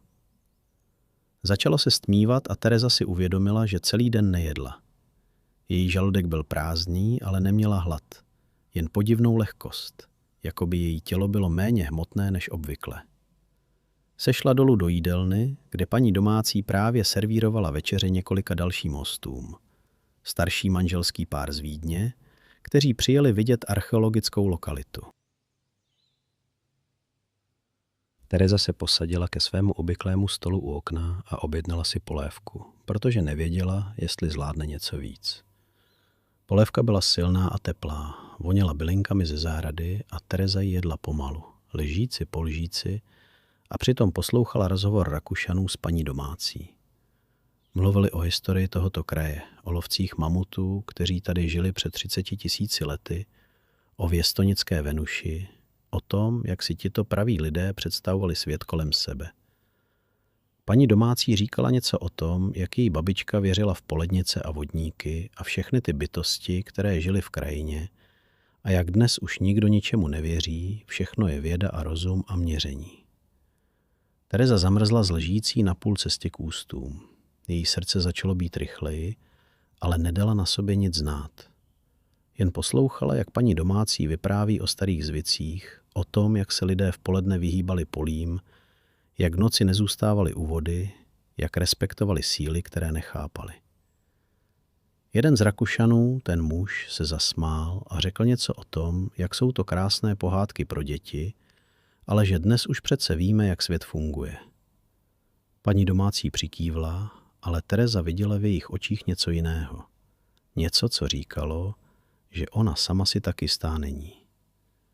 A Tereza, která by ještě před 2 dny souhlasila s tím Rakušanem, teď cítila podivnou solidaritu s paní domácí. Protože ona viděla něco na tom poli. Viděla bytost, která nemohla existovat. Slyšela hlas, který nepřicházel z žádného hrdla a byla nucena odpovídat na otázky, které pronikaly až do nejhlubších koutů její duše. Po večeři vyšla ven na dvůr penzionu. Noc byla jasná a hvězdnatá. Měsíc visel na obloze jako lucerna a vrhal stříbřité světlo na krajinu kolem. Tereza seděla na staré dřevěné lavičce a dívala se směrem, kde za kopcem leželo pole, a přemýšlela o tom, co bude dál. Měla se zítra vrátit, bytost jí to řekla. Ale co když to udělá a nic se nestane? Co když celá ta zkušenost byla jen halucinace, jen výplod přehřáté mysli? A co když se vrátí a něco se stane? Co když se dozví věci, které by raději nevěděla? Její mysl se točila v kruzích. Jedna pochybnost střídala druhou a Tereza cítila, jak ji začíná pohlcovat úzkost. Ta stará známá společnice, která ji provázela celý dospělý život. Měla by zavolat někomu, uvědomila si. Měla by mluvit s někým, kdo by jí pomohl tím vším projít. Ale s kým? Její rodiče by si mysleli, že se zbláznila. Její kolegové by ji považovali za vyčerpanou. Její přátelé, pokud vůbec nějaké měla, by nevěděli, co říct. Byla sama v tom, tak jako byla sama ve většině věcí. Tak jako chtěla být sama, protože samota byla bezpečná. Samota nemohla zradit. Nebo ne? Tereza vstala z lavičky a vrátila se do svého pokoje. Vytáhla z kufru starý sešit, který sebou nosila na každou cestu, i když do něj málo kdy psala. Byl to deník, nebo spíš jeho pokus, který začala vést před lety na doporučení terapeutky, ke které chodila po rozchodu s posledním partnerem. Terapii vzdala po několika měsících, protože jí připadala zbytečná. Ale sešit si nechala, možná jako připomínku toho, že kdysi chtěla být jiná, otevřenější, zranitelnější, ličtější. Otevřela sešit na prázdné stránce a začala psát. Nejdřív pomalu, hledala slova, ale postupně rychleji, jak se tok myšlenek proměňoval v tok inkoustu na papíře. Psala o babičině zahradě, o tom dni s buldozery, o všech těch letech, kdy se snažila zapomenout. Psala o svých projektech, o té neustálé potřebě kontroly. O tom, jak si vytvořila život, který byl dokonalý na povrchu a prázdný uvnitř. Psala o bytosti na poli, o těch 7 otázkách, o odpovědích, které jí vytryskly z úst dřív, než je stačila zastavit. A nakonec psala o tom, co cítí teď, o té směsici strachu a naděje a zmatku, která ji naplňovala. Když dopsala, byla skoro půlnoc. Její ruka bolela od psaní a stránky sešitu byly plné slov napsaných stále méně čitelným písmem, jak se únava projevovala na jejich pohybech. Ale cítila se lehčí, jako by něco z toho, co nosila uvnitř, přešlo na papír a zůstalo tam, mimo ní. Položila sešit na noční stolek vedle telefonu, který stále ležel obrazovkou dolů, a lehla si do postele. Spánek nepřicházel. Ležela ve tmě, poslouchala zvuky noci, vzdálené houkání sovy, šumění větru v korunách stromů, občasný zvuk projíždějícího auta na silnici. Její mysl bloudila, vracela se k vzpomínkám, které celý den odkrývala, a tentokrát je nechala proudit, nestavila proti nim hráze. Jen je pozorovala, jako by patřili někomu jinému. Viděla babičku, jak stojí u sporáku a míchá něco ve velkém hrnci, a malá Tereza sedí na židli a dívá se na ní. Babička zpívá starou píseň, melodii bez slov, a Tereza se ptá, o čem je ta píseň. Babička se usmívá a říká, že to je píseň o zemi, o tom, jak se probouzí na jaře a usíná na podzim, o všech těch věcech, které rostou a kvetou a pak vadnou a vracejí se do půdy, aby mohly znovu vyrůst. Tereza tehdy nerozuměla, ale teď, ležíc v posteli v tom moravském penzionu, rozuměla. Rozuměla, že babička viděla svět jako cyklus, jako kruh bez začátku a konce, kde nic nezmizí navždy, jen se promění v něco jiného. Viděla sebe, jak stojí za plotem a dívá se na buldozery, které ničí babičinu zahradu. Viděla slzy na svých tvářích, cítila bolest v hrudi, tu ostrou bolest ztráty, která ji tehdy skoro položila. A pak viděla, jak se ta bolest mění, jak se z ní stává něco tvrdšího, něco jako zeď, kterou kolem sebe stavěla. Cihlu po cihle, rok po roce, dokud nebyla obklopená zdí tak vysokou, že přes ní neviděla nic jiného než oblohu. A teď ta zeď praskala. Ty otázky, které jí položila bytost na poli, byly jako údery kladivem, které narušily strukturu, kterou tak pečlivě budovala. A Tereza nevěděla, jestli se má bát toho, co se objeví, až zeď spadne, nebo jestli se na to má těšit. Možná obojí. Možná to bylo v pořádku cítit obojí. Ráno ji probudilo světlo slunce, které pronikalo skrz záclony. Tereza se posadila na posteli a podívala se z okna. Nový den, nová příležitost a rozhodnutí, které musela učinit. Mohla zbalit své věci, nasednout do auta a odjet zpět do Prahy. Mohla zavolat Ondřejovi, omluvit se za zdržení, vrátit se ke své práci a ke svému životu, k tomu bezpečnému, kontrolovanému životu, který si vybudovala. Nebo mohla zůstat. Mohla se vrátit na to pole v poledne a čelit tomu, co tam na ní čekalo. Mohla se naučit dívat jinýma očima, jak jí řekla ta bytost.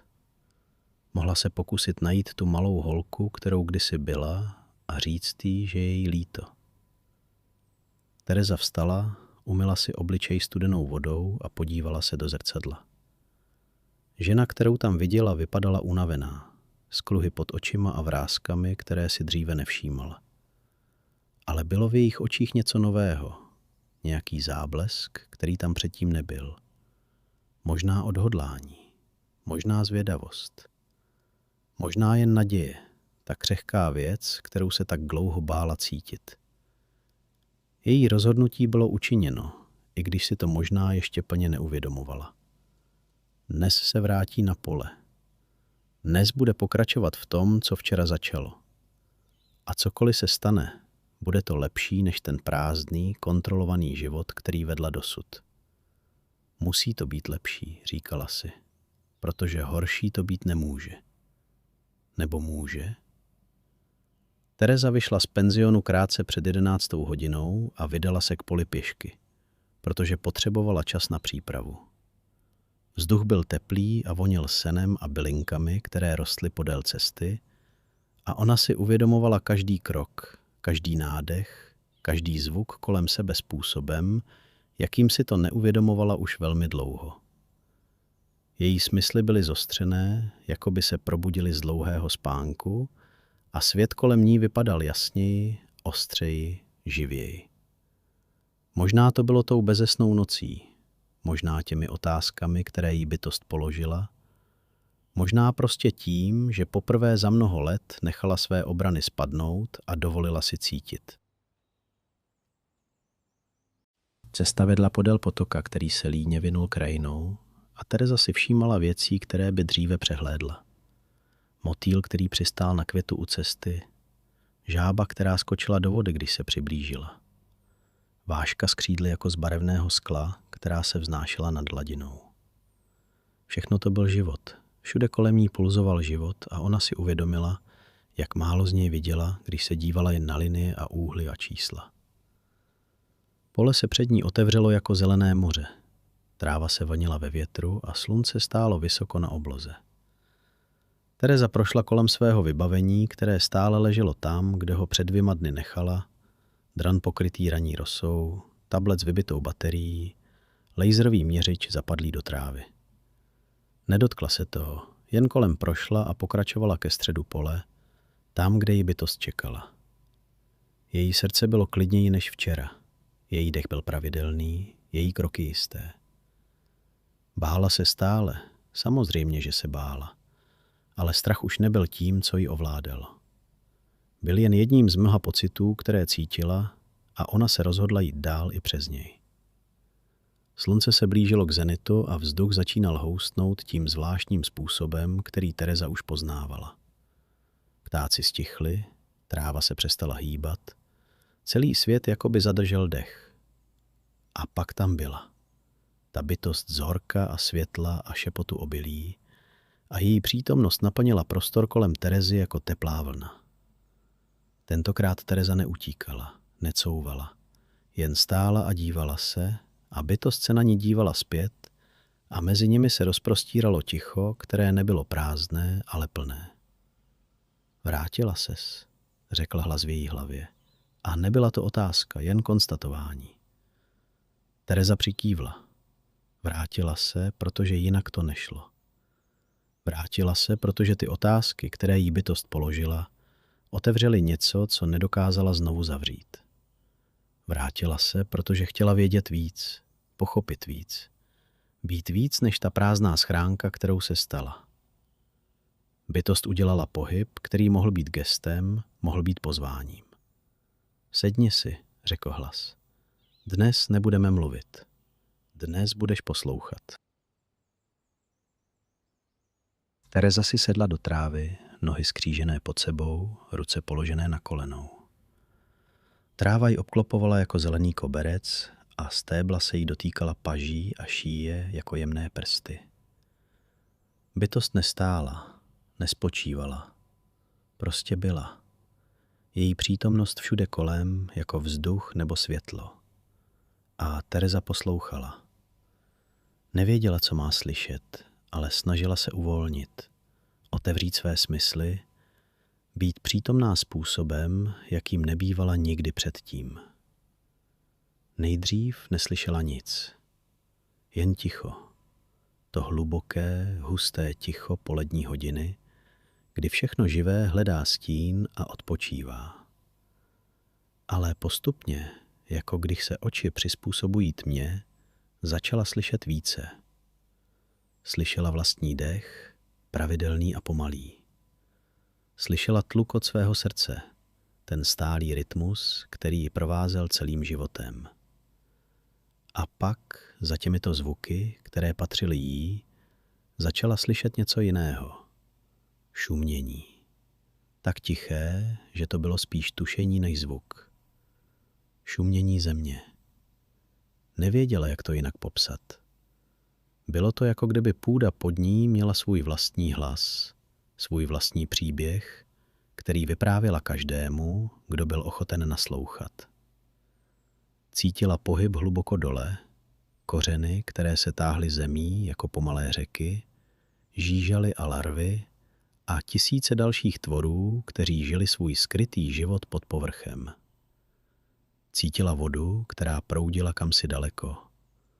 Podzemní pramen, který sytil studny v okolních lesnicích.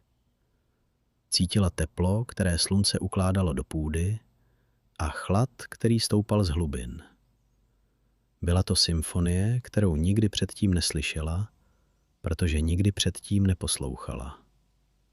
Čas plynul, ale Tereza nevěděla, jak dlouho. Seděla v trávě, oči zavřené, a vnímala svět kolem sebe způsobem, který byl nový a přitom podivně povědomý. Jakoby si vzpomínala na něco, co vždycky znala, ale zapomněla. Vzpomněla si na babičku, jak sedávala v zahradě na staré dřevěné židli a jen tak byla, bez práce, bez úkolu, jen přítomná v tom místě a v té chvíli. Tereza tehdy nevěděla, co babička dělá. Myslela si, že odpočívá nebo možná usíná. Teď pochopila. Babička poslouchala. Babička slyšela to, co Tereza právě začínala slyšet. Otevřela oči a zjistila, že slunce se posunulo na obloze, už nestálo v zenitu, ale klesalo v západu. Musely uplynout hodiny, i když jí to připadalo jako minuty. Bytost stále byla přítomná, i když její obrysy byly méně zřetelné, jako by se rozpouštěla v odpoledním světle. Slyšela jsi? Zeptal se hlas. Tereza přikývla. Slyšela. Ne všechno, ne jasně, ale slyšela dost na to, aby věděla, že je co slyšet. To je první lekce, řekla bytost. Země mluví ke každému, kdo naslouchá. Ale lidé přestali naslouchat. Postavili své stroje a své přístroje a myslí si, že rozumí, protože mohou měřit. Ale měření není porozumění. Data nejsou moudrost. Musíš se naučit rozdíl. Tereza seděla v trávě a cítila, jaký slova zasahují hlouběji, než by čekala. Celý její profesní život byl postavený na měření, na datech, na přesnosti. A teď jí tato prastrá bytost říkala, že to nestačí. Že to nikdy nestačilo, že pravé porozumění vyžaduje něco jiného. Něco, co se nedá naučit na univerzitě ani přečíst v knize. Vrať se zítra, řekla bytost. A každý den, dokud nebudeš připravena. Není kam spěchat. Země má čas. Otázka je, jestli ho máš ty. Tereza vstala, její nohy stuhlé od dlouhého sezení a pomalu se vydala zpět k penzionu.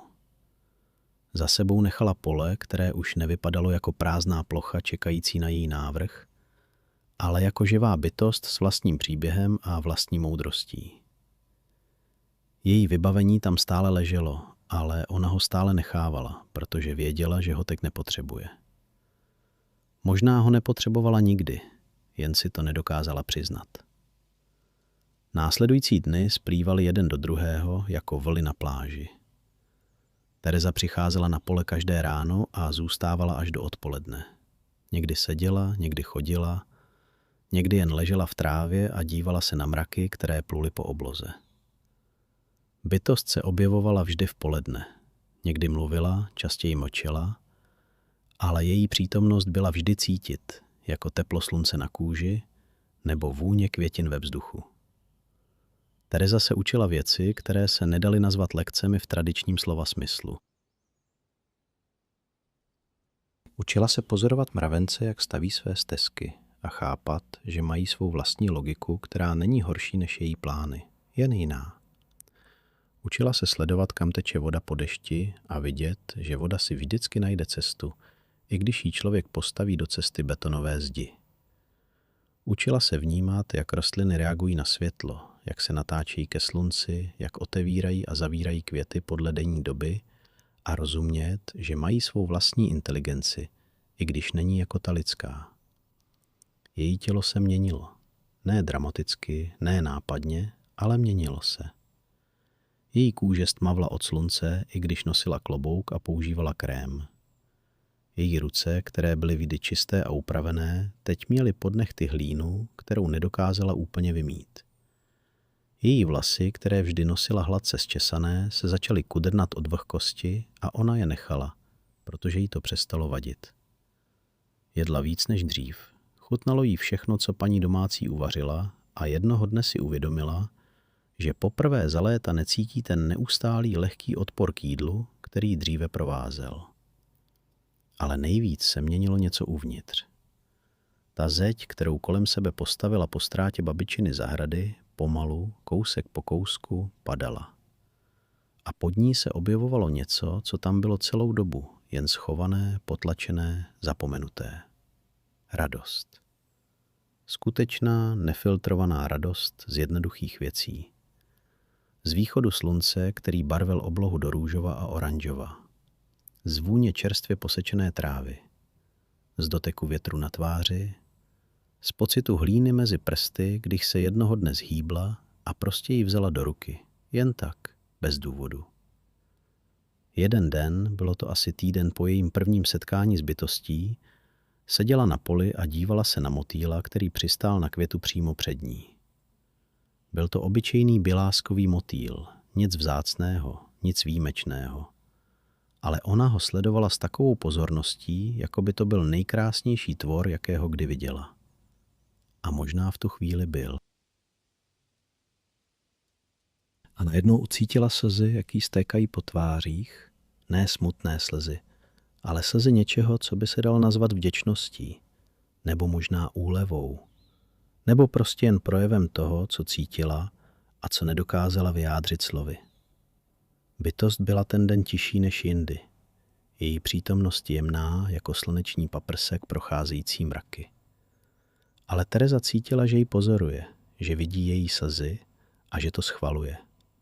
Ne slovy, ne gesty, jen tou tichou přítomností, která říkala víc než 1000 vět. Učíš se, řekla bytost nakonec.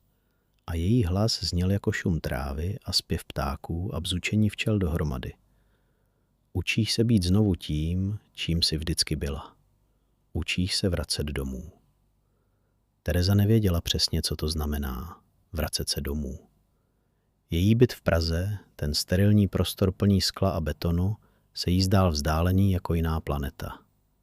Její práce, ty elegantní návrhy geometrických zahrad, se jí zdála nesmyslná jako dětská kresba někoho, kdo neví, jak vypadá skutečný svět. Ale tady, na tomto poli uprostřed Moravy, cítila něco, co už dlouho necítila. Cítila, že patří. Cítila, že je součástí něčeho většího. Něčeho, co bylo před ní a bude po ní. Něčeho, co ji přesahuje a přitom ji zahrnuje. Dny plynuly a Tereza se měnila. Její telefon zůstával vypnutý, její e-mail nekontrolovaný, její povinnosti v Praze neřešené. Věděla, že to nemůže trvat věčně, že se jednou bude muset vrátit do světa, který opustila. Ale zatím to neřešila. Zatím jen byla tady, na tomto poli, a učila se věci, které se nedají naučit jinde. 3 týdny uplynuly jako sen a Tereza stála uprostřed pole s pocitem, že je někdo jiný než ta žena, která sem přijela. Její kůže byla opálená, její vlasy stmavlé od slunce, její oči jasnější, jako by z nich zmizela ta vrstva prachu, která je dříve pokrývala. Ten den bytost neřekla nic o učení ani o lekci. Místo toho jí položila jedinou otázku. Co uděláš s tímto polem? Tereza stála a dívala se na trávu, na květiny, na ty zbytky staré budovy na okraji a poprvé od svého příjezdu myslela na projekt. Ne na ten projekt, který si přivezla z Prahy. Ne na ty geometrické cesty a betonové rámy a chytré senzory. Na něco jiného. Na něco, co se rodilo v její mysli celé ty týdny, aniž by si to uvědomovala. Jako semeno, které klíčí v tmě. Zeptám se jí, řekla Tereza. Zeptám se země, co chce. A bytost se usmála, nebo udělala něco, co by se dalo nazvat úsměvem. A její přítomnost se rozjasnila jako slunce vycházející z mraků. To je odpověď, řekla. To je ta jediná správná odpověď. Tereza ten den neodešla v poledne jako obvykle. Zůstala na poli až do večera, chodila po jeho okrajích, dotýkala se stromů a keřů, pozorovala, jak se stíny prodlužují a jak světlo mění barvy krajiny. Nedělala si poznámky, neměřila vzdálenosti, nekreslila náčrty. Jen vnímala, jen naslouchala. Jen se snažila pochopit, co jí toto místo říká. A místo jí říkalo hodně. Říkalo jí, že voda chce téct tudy, dolů po svahu k potoku, kde se odpradávna sbírala. Říkalo jí, že stromy chtějí růst tam, kde jsou nyní jen zbytky základů té staré budovy, protože tam je půda hlubší a vlhčí. Říkalo jí, že květiny, ty divoké květiny, které rostly mezi trávou, nepotřebují záhony ani rámy. jen prostor a světlo a čas. Říkalo jí, že toto pole bylo zahradou dávno předtím, než sem přišli lidé, a že bude zahradou ještě dlouho poté, co odejdou. Tereza se vrátila do penzionu až za tmy, unavená, ale plná energie, kterou nedokázala vysvětlit. Posadila se ke stolu ve svém pokoji a vzala do ruky tužku a papír. Ne ty technické papíry s milimetrovým rastrem, které nosila v kufru. Jen obyčejný bílý papír z bloku paní domácí. A začala kreslit. Ne plány, ne návrhy. Jen tvary a linie, které vycházely z její ruky, jako by měly vlastní vůli. Kreslila kopce a údolí, stromy a keře, cesty, které se vinuly krajinou jako potůčky. Ne rovné jako její dřívější návrhy, ale zakřivené a organické, následující přirozené tvary země. Druhý den ráno se poprvé od svého příjezdu podívala na telefon. Měla 83 zmeškaných hovorů, většina od Ondřeje, a stovky zpráv a e-mailů, které vyžadovaly její pozornost. Ondřej psal, že je znepokojen, že už týdny nemá žádné zprávy, že investor začíná být nervózní. Tereza si přečetla zprávy a pak telefon znovu položila. Věděla, že bude muset odpovědět, že bude muset něco vysvětlit. Ale ještě ne. Ještě nebyla připravena vrátit se do toho světa. Místo toho šla do vesnice. Poprvé od svého příjezdu opustila penzion a pole a vydala se mezi lidi, kteří tady žili celý svůj život. Vesnice byla malá, možná 300 obyvatel, většina starších, ale byli tam i mladí lidé, rodiny s dětmi. Lidé, kteří se rozhodli zůstat nebo se vrátit. Tereza vešla do místní hospody, která sloužila také jako obchod a pošta a místo, kde se všichni scházeli. Lidé si ji všimli, samozřejmě, byla cizinka, ta architektka z Prahy, o které mluvil starosta. Ale nebyli nepřátelští, jen zvědaví. A když si Tereza sedla k baru a objednala si kávu, několik z nich k ní přišlo a začalo povídat. Mluvili o vesnici, o jejich problémech a nadějích. O tom, jak mladí odcházejí do měst a staří zůstávají. O tom, jak se krajina mění, jak pole, která kdysi živila celé rodiny, teď leží ladem, protože se nikomu nevyplatí je obdělávat. O tom, jak doufají, že ten park, který má vzniknout, přinese změnu. Přitáhne turisty, dá vesnici nový život. Tereza poslouchala a cítila tíhu jejich očekávání. Byli to lidé, kteří milovali tuto zem, kteří tady měli kořeny sahající generace zpět a ona měla vytvořit něco, co by jim pomohlo přežít. Ale ne způsobem, jakým původně plánovala. Ne těmi betonovými cestami a chytrými senzory a geometrickými záhony. To by bylo jako dát jim plastový květ místo skutečného. Vypadalo by to hezky, ale nemělo by to duši. A tito lidé potřebovali něco se duší.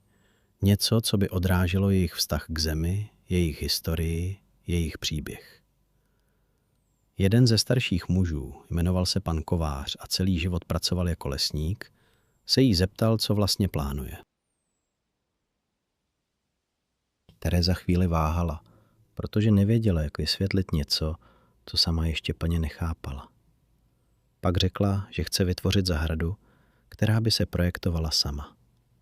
Zahradu, kde by lidé nebyli pány, ale hosty. Zahradu, která by odrážela moudrost této země. Ne její vlastní představy o tom, jak by zahrada měla vypadat. Pan Kovář na ní dlouho hleděl. Jeho oči zvráštilé od let strávených venku, v každém počasí.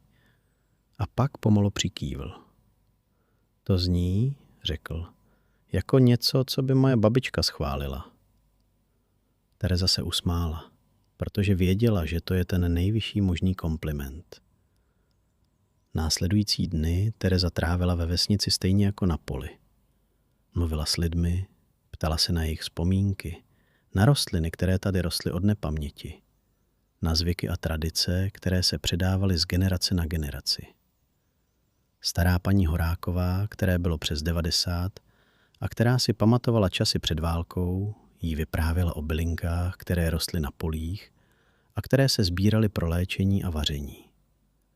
Pan Novotný, který měl včely jako babička Terezy, jí ukazoval, kde rostou nejlepší medodonné rostliny.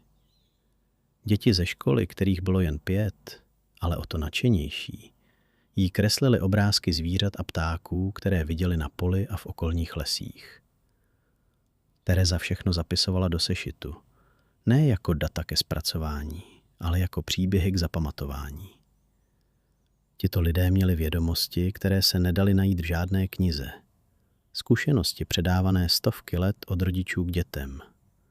Moudrost, která vycházela ze života na této konkrétní zemi.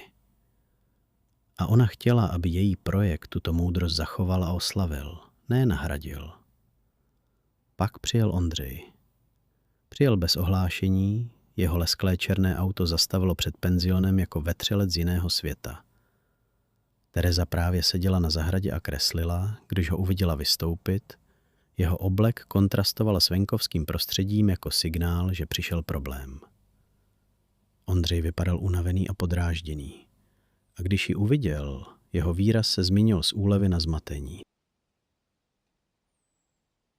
Díval se na její opálenou tvář, na její uvolněné vlasy, na její šaty, které si koupila v místním obchodě, protože její pražské oblečení bylo nepraktické. Co se tu děje? Zeptal se a jeho hlas měl ostrou hranu, kterou si Tereza pamatovala ze schůzek, když něco nešlo podle plánu. Proč neodpovídáš na telefon? Kde jsou návrhy? Investor chce vidět prezentaci do 2 týdnů. Tereza vstala a pozvala ho dovnitř, do jídelny penzionu, kde jim paní domácí přinesla kávu a koláč. Ondřej se nedotkl ani jednoho, jen seděl a díval se na ní, jako by se snažil pochopit, co se změnilo. A Tereza mu to vysvětlila. Vysvětlila mu, co zažila na poli. Ne tu nadpřirozenou část, tu si nechala pro sebe, ale zbytek. Vysvětlila, jak si uvědomila, že její původní návrh byl špatný. Ne technicky, ale filozoficky.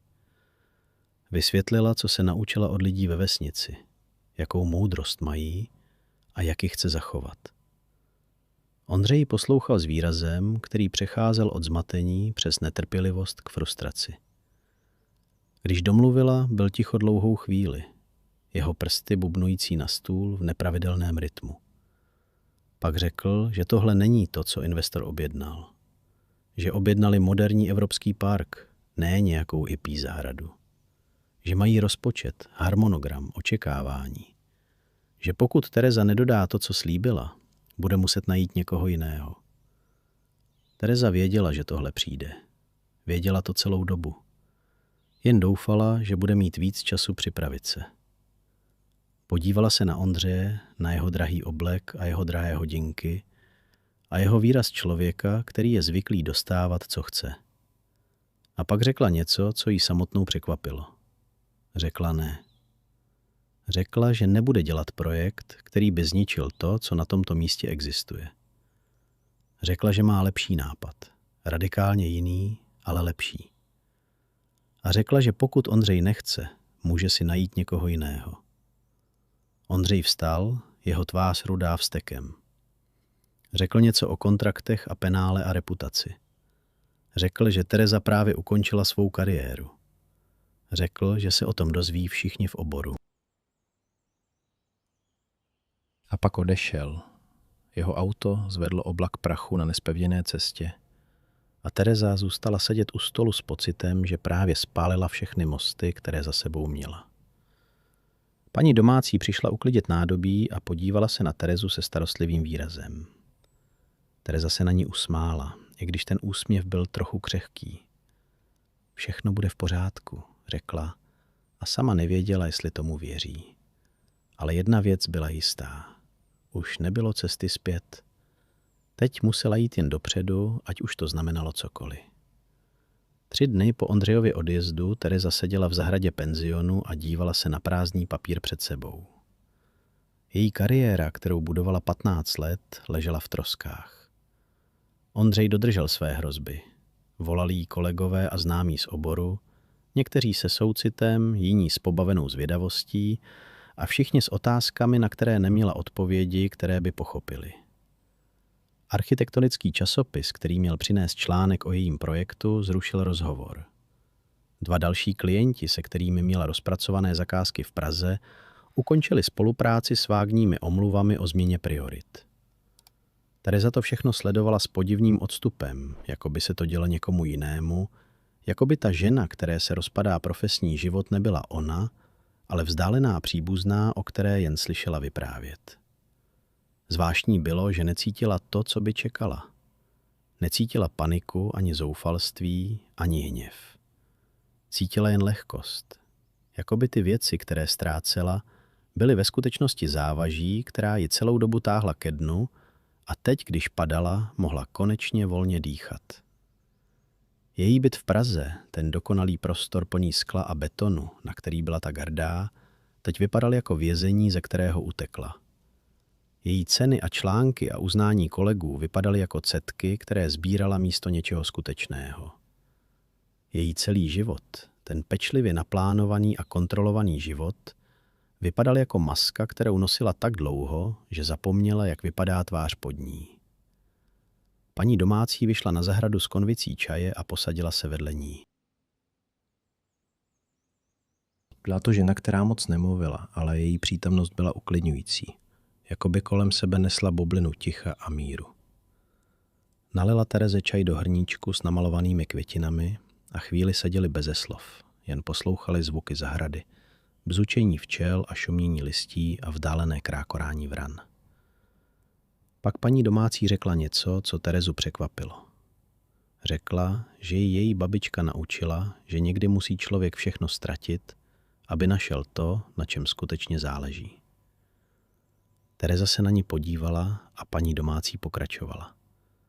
Vyprávěla svůj příběh o tom, jak jako mladá žena odešla do Prahy za kariérou, jak pracovala v bance, jak měla byt a auto a všechno, co se považovalo za úspěch.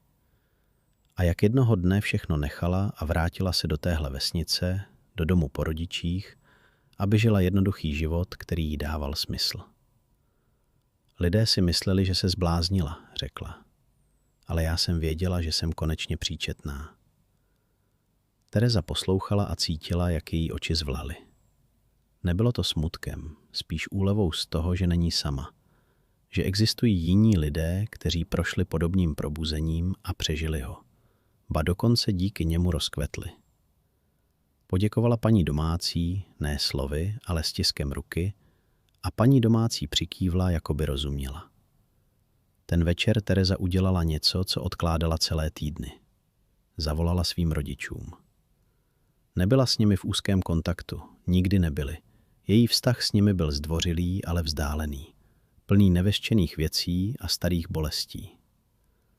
Matka zvedla telefon po 3. zazvonění a její hlas zněl překvapeně, protože Tereza volala zřídka a nikdy jen tak, bez důvodu. Tereza jí řekla, kde je a co se děje. Ne všechno, ne tu nadpřirozenou část, ale dost na to, aby matka pochopila, že se něco změnilo. A pak se zeptala na babičinu zahradu. Zeptala se, proč ji prodali, proč nechali všechno zničit, proč ji nikdo nevaroval, když přijeli buldozery. Na druhém konci linky bylo dlouhé ticho a když matka znovu promluvila, její hlas zněl jinak, měkčeji, zranitelněji. Řekla, že nevěděli, že tam Tereza pojede. Řekla, že si mysleli, že je ještě malá, že zapomene. Řekla, že to možná byla chyba, jedna z mnoha chyb, které udělali jako rodiče. A pak řekla něco, co Tereza nikdy předtím neslyšela. Řekla, že je jí to líto. Tereza seděla s telefonem u ucha a slzy jí tekly po tvářích. Její matka nebyla člověk, který by se omlouval. Nebyla člověk, který by přiznával chyby. A přesto to právě udělala. Ta jednoduchá slova, je mi to líto, nesla váhu 23 let mlčení a bolesti a nedorozumění. Tereza řekla, že to přijímá, řekla, že odpouští. A zjistila, že to myslí vážně. Ta tíha, kterou nesla tak dlouho, se zvedla z jejich ramen jako mrak, který odplouvá. Následující den přišla na pole v poledne a bytost už na ní čekala. Tentokrát vypadala jinak, Její obrysy byly jasnější a zároveň průsvitnější, jako by se pomalu stávala součástí světla, ze kterého přišla. Tereza věděla, aniž by jí to někdo řekl, že se jejich setkání blíží ke konci. Bytost splnila svůj úkol, ukázala jí cestu a teď bylo na Tereze, aby po ní šla sama. Jsi připravená, řekl hlas, a nebyla to otázka. Tereza přikývla. Nevěděla přesně, na co je připravená, ale cítila to někde hluboko uvnitř. Tu jistotu, která nepotřebovala důkazy ani argumenty. Pustila jsem to, řekla bytosti. Svou kariéru, svůj starý život, své křivdy. Pustila jsem to všechno. Bytost se usmála tím svým způsobem, který nebyl úsměvem v lidském smyslu, ale něčím hlubším a starším. To je největší odvaha, řekla. Pustit to, co známe, a otevřít se tomu, co neznáme. Většina lidí to nikdy neudělá. Drží se svých jistot jako tonoucí dřeva, i když je ta jistota táhne ke dnu. Ty ses rozhodla plavat. Tereza se rozhlédla po poli, které se stalo jejím domovem, jejím učitelem, jejím útočištěm. Za těch několik týdnů se naučila víc než za celý svůj předchozí život. Naučila se věci, které se nedaly naučit z knih ani na školách. Věci o zemi a o rostlinách a hlavně o sobě samé. A teď měla všechno, co se naučila, použít. Ne pro slávu nebo peníze nebo uznání, ale prostě proto, že to bylo správné. Udělám tu zahradu, řekla bytosti. Bez kontraktu, bez peněz, bez záruky, že to vyjde. Udělám ji, protože chci, protože musím, protože toto místo si to zaslouží. Bytost přikývla a její obrysy se začaly rozplývat jako mlha v ranním slunci. Země tě podpoří, řekl její hlas, který už zněl jako z velké dálky. Lidé tě podpoří. Důvěřuj tomu procesu. A pak zmizela, tentokrát definitivně. A Tereza věděla, že ji už neuvidí. Ale také věděla, že ji nepotřebuje vidět. Bytost v ní zanechala něco, co už nikdo nemohl vzít. Poznání, které se stalo součástí její samotné. Tereza se vrátila do vesnice a svolala schůzku v hospodě. Přišli skoro všichni, starosta Horáček, pan Kovář se svými lesnickými zkušenostmi, paní Horáková se svými vzpomínkami na staré časy, mladé rodiny s dětmi, dokonce i ten skeptický hospodský, který dosud na Terezu koukal jako na podivínku z města. Tereza jim řekla svůj plán. Řekla jim o zahradě, která se bude projektovat sama, kde oni budou hosty, ne pány. Řekla jim, že nemá peníze ani podporu investora, že to bude muset být projekt celé komunity, práce všech pro všechny. A zeptala se, jestli jsou ochotni se přidat. Chvíli bylo ticho, to nervózní ticho, kdy každý čeká, kdo promluví první. Pak vstal pan Kovář, ten starý lesník s rukama jako kořeny, a řekl, že on je pro, že tohle zní jako něco, co má smysl, něco, v co stojí za to věřit. A jakoby jeho slova prolomila hráz, začali mluvit další. Jeden po druhém, každý nabízel něco, své ruce, své znalosti, svůj čas. Paní Horáková nabídla semena bylin, které její rodina pěstovala generace. Mladí rodiče nabídli, že budou pracovat o víkendech, když děti budou ve škole. Dokonce i hospodský zabrumal něco o tom, že může poskytnout obědy pro pracovníky za sníženou cenu. Tereza stála uprostřed té místnosti plné lidí a cítila něco, co necítila nikdy předtím. Sounáležitost. Spojení. Pocit, že není sama proti světu, ale součástí něčeho většího, komunity, která ji přijala i přesto, že byla cizinka. Nebo možná právě proto, že přestala být cizinkou v okamžiku, kdy se rozhodla naslouchat místo přikazovat.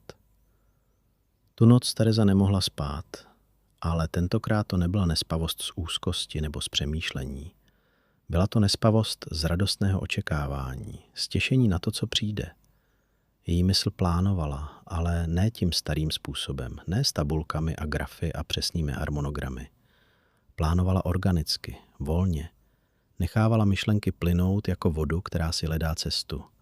a věděla, že to je ten správný způsob, jediný způsob, jak vytvořit něco skutečně živého. Rok uplynul jako řeka, někdy rychle a bouřlivě, jindy pomalu a klidně, ale vždy vpřed, vždy směrem k moři.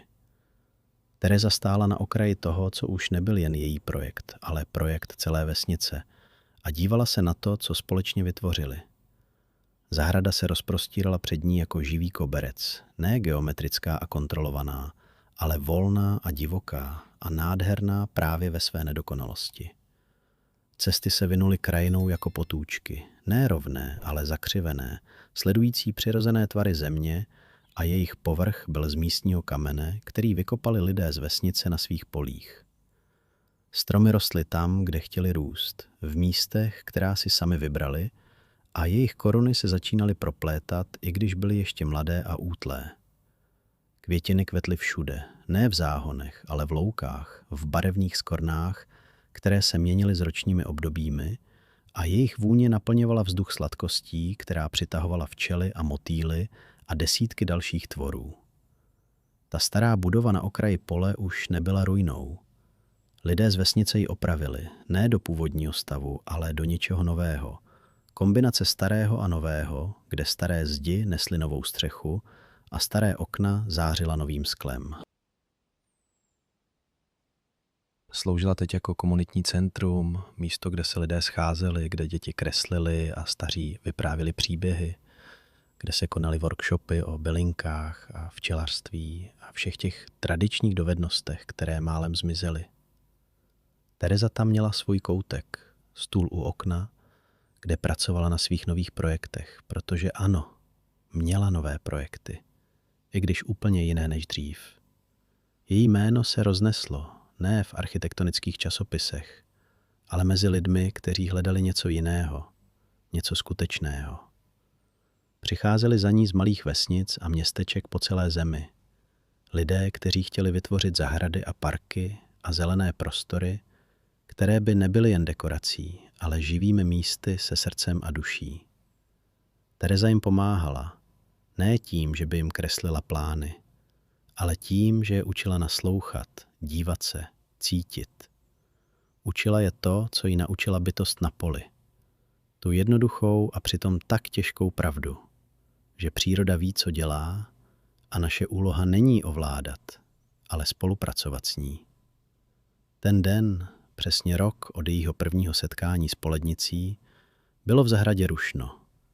Konala se tam slavnost, první výročí, a přijeli lidé z celého okolí, dokonce i z Prahy a z Brna. Novináři a fotografové a zvědavci, kteří slyšeli o tom podivném projektu, kde se zahrada projektuje sama. Tereza jim ukazovala, co vytvořili, a vysvětlovala filozofii, která zatím stála. Někteří rozuměli, jiní ne. Někteří obdivovali, jiní byli skeptičtí. Ale to bylo v pořádku.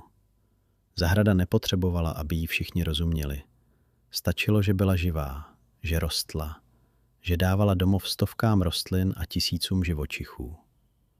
Kolem poledne se Tereza vzdálila od davu a odešla na to místo, kde jí před rokem zastihla ta zvláštní bytost.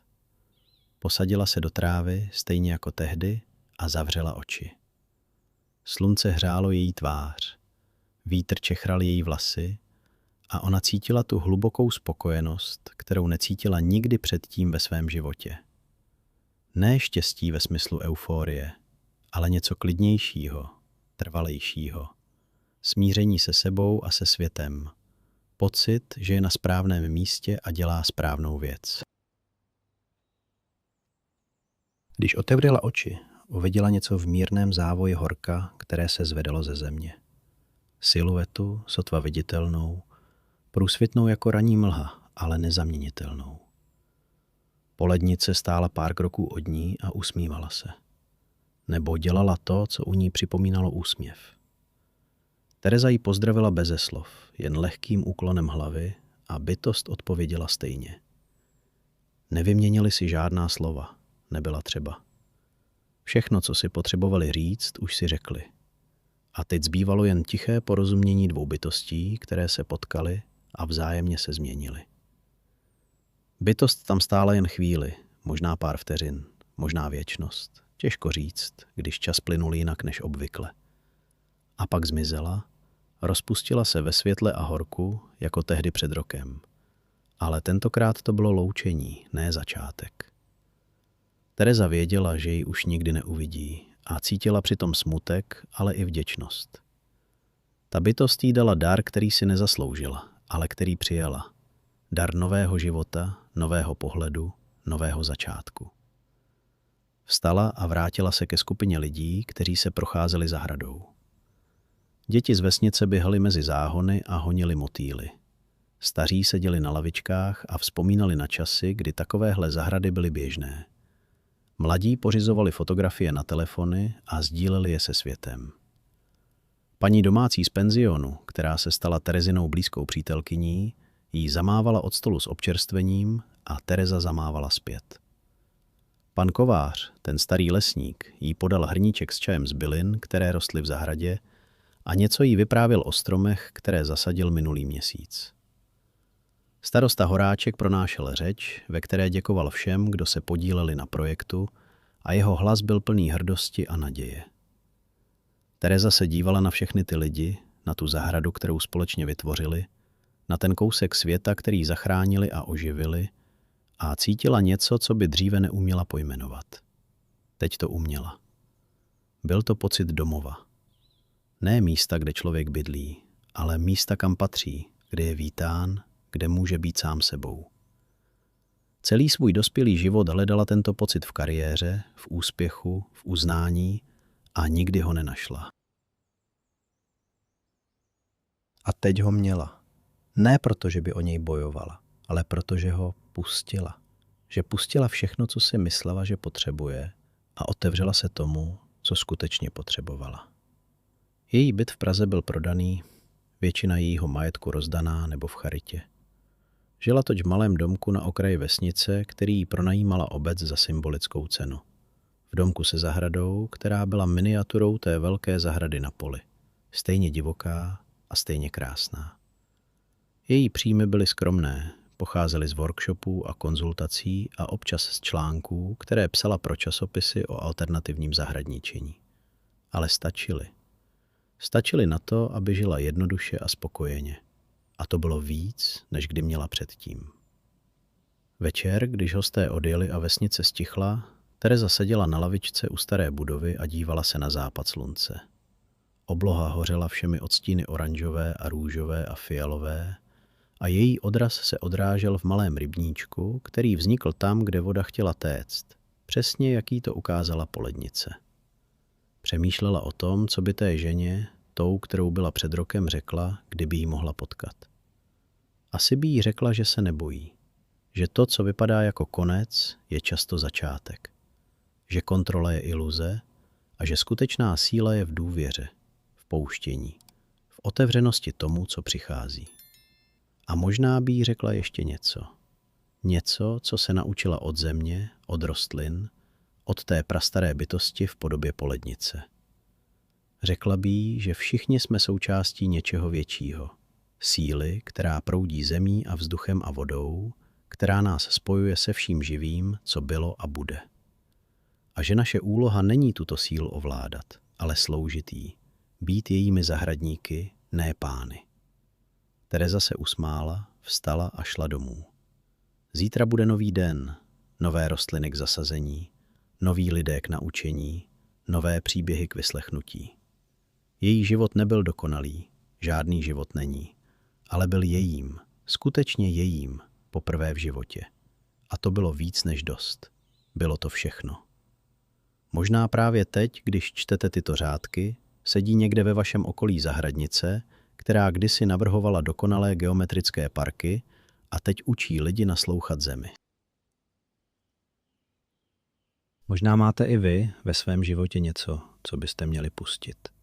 Nějakou kontrolu, nějaký strach, nějakou starou bolest, která vás drjí na místě.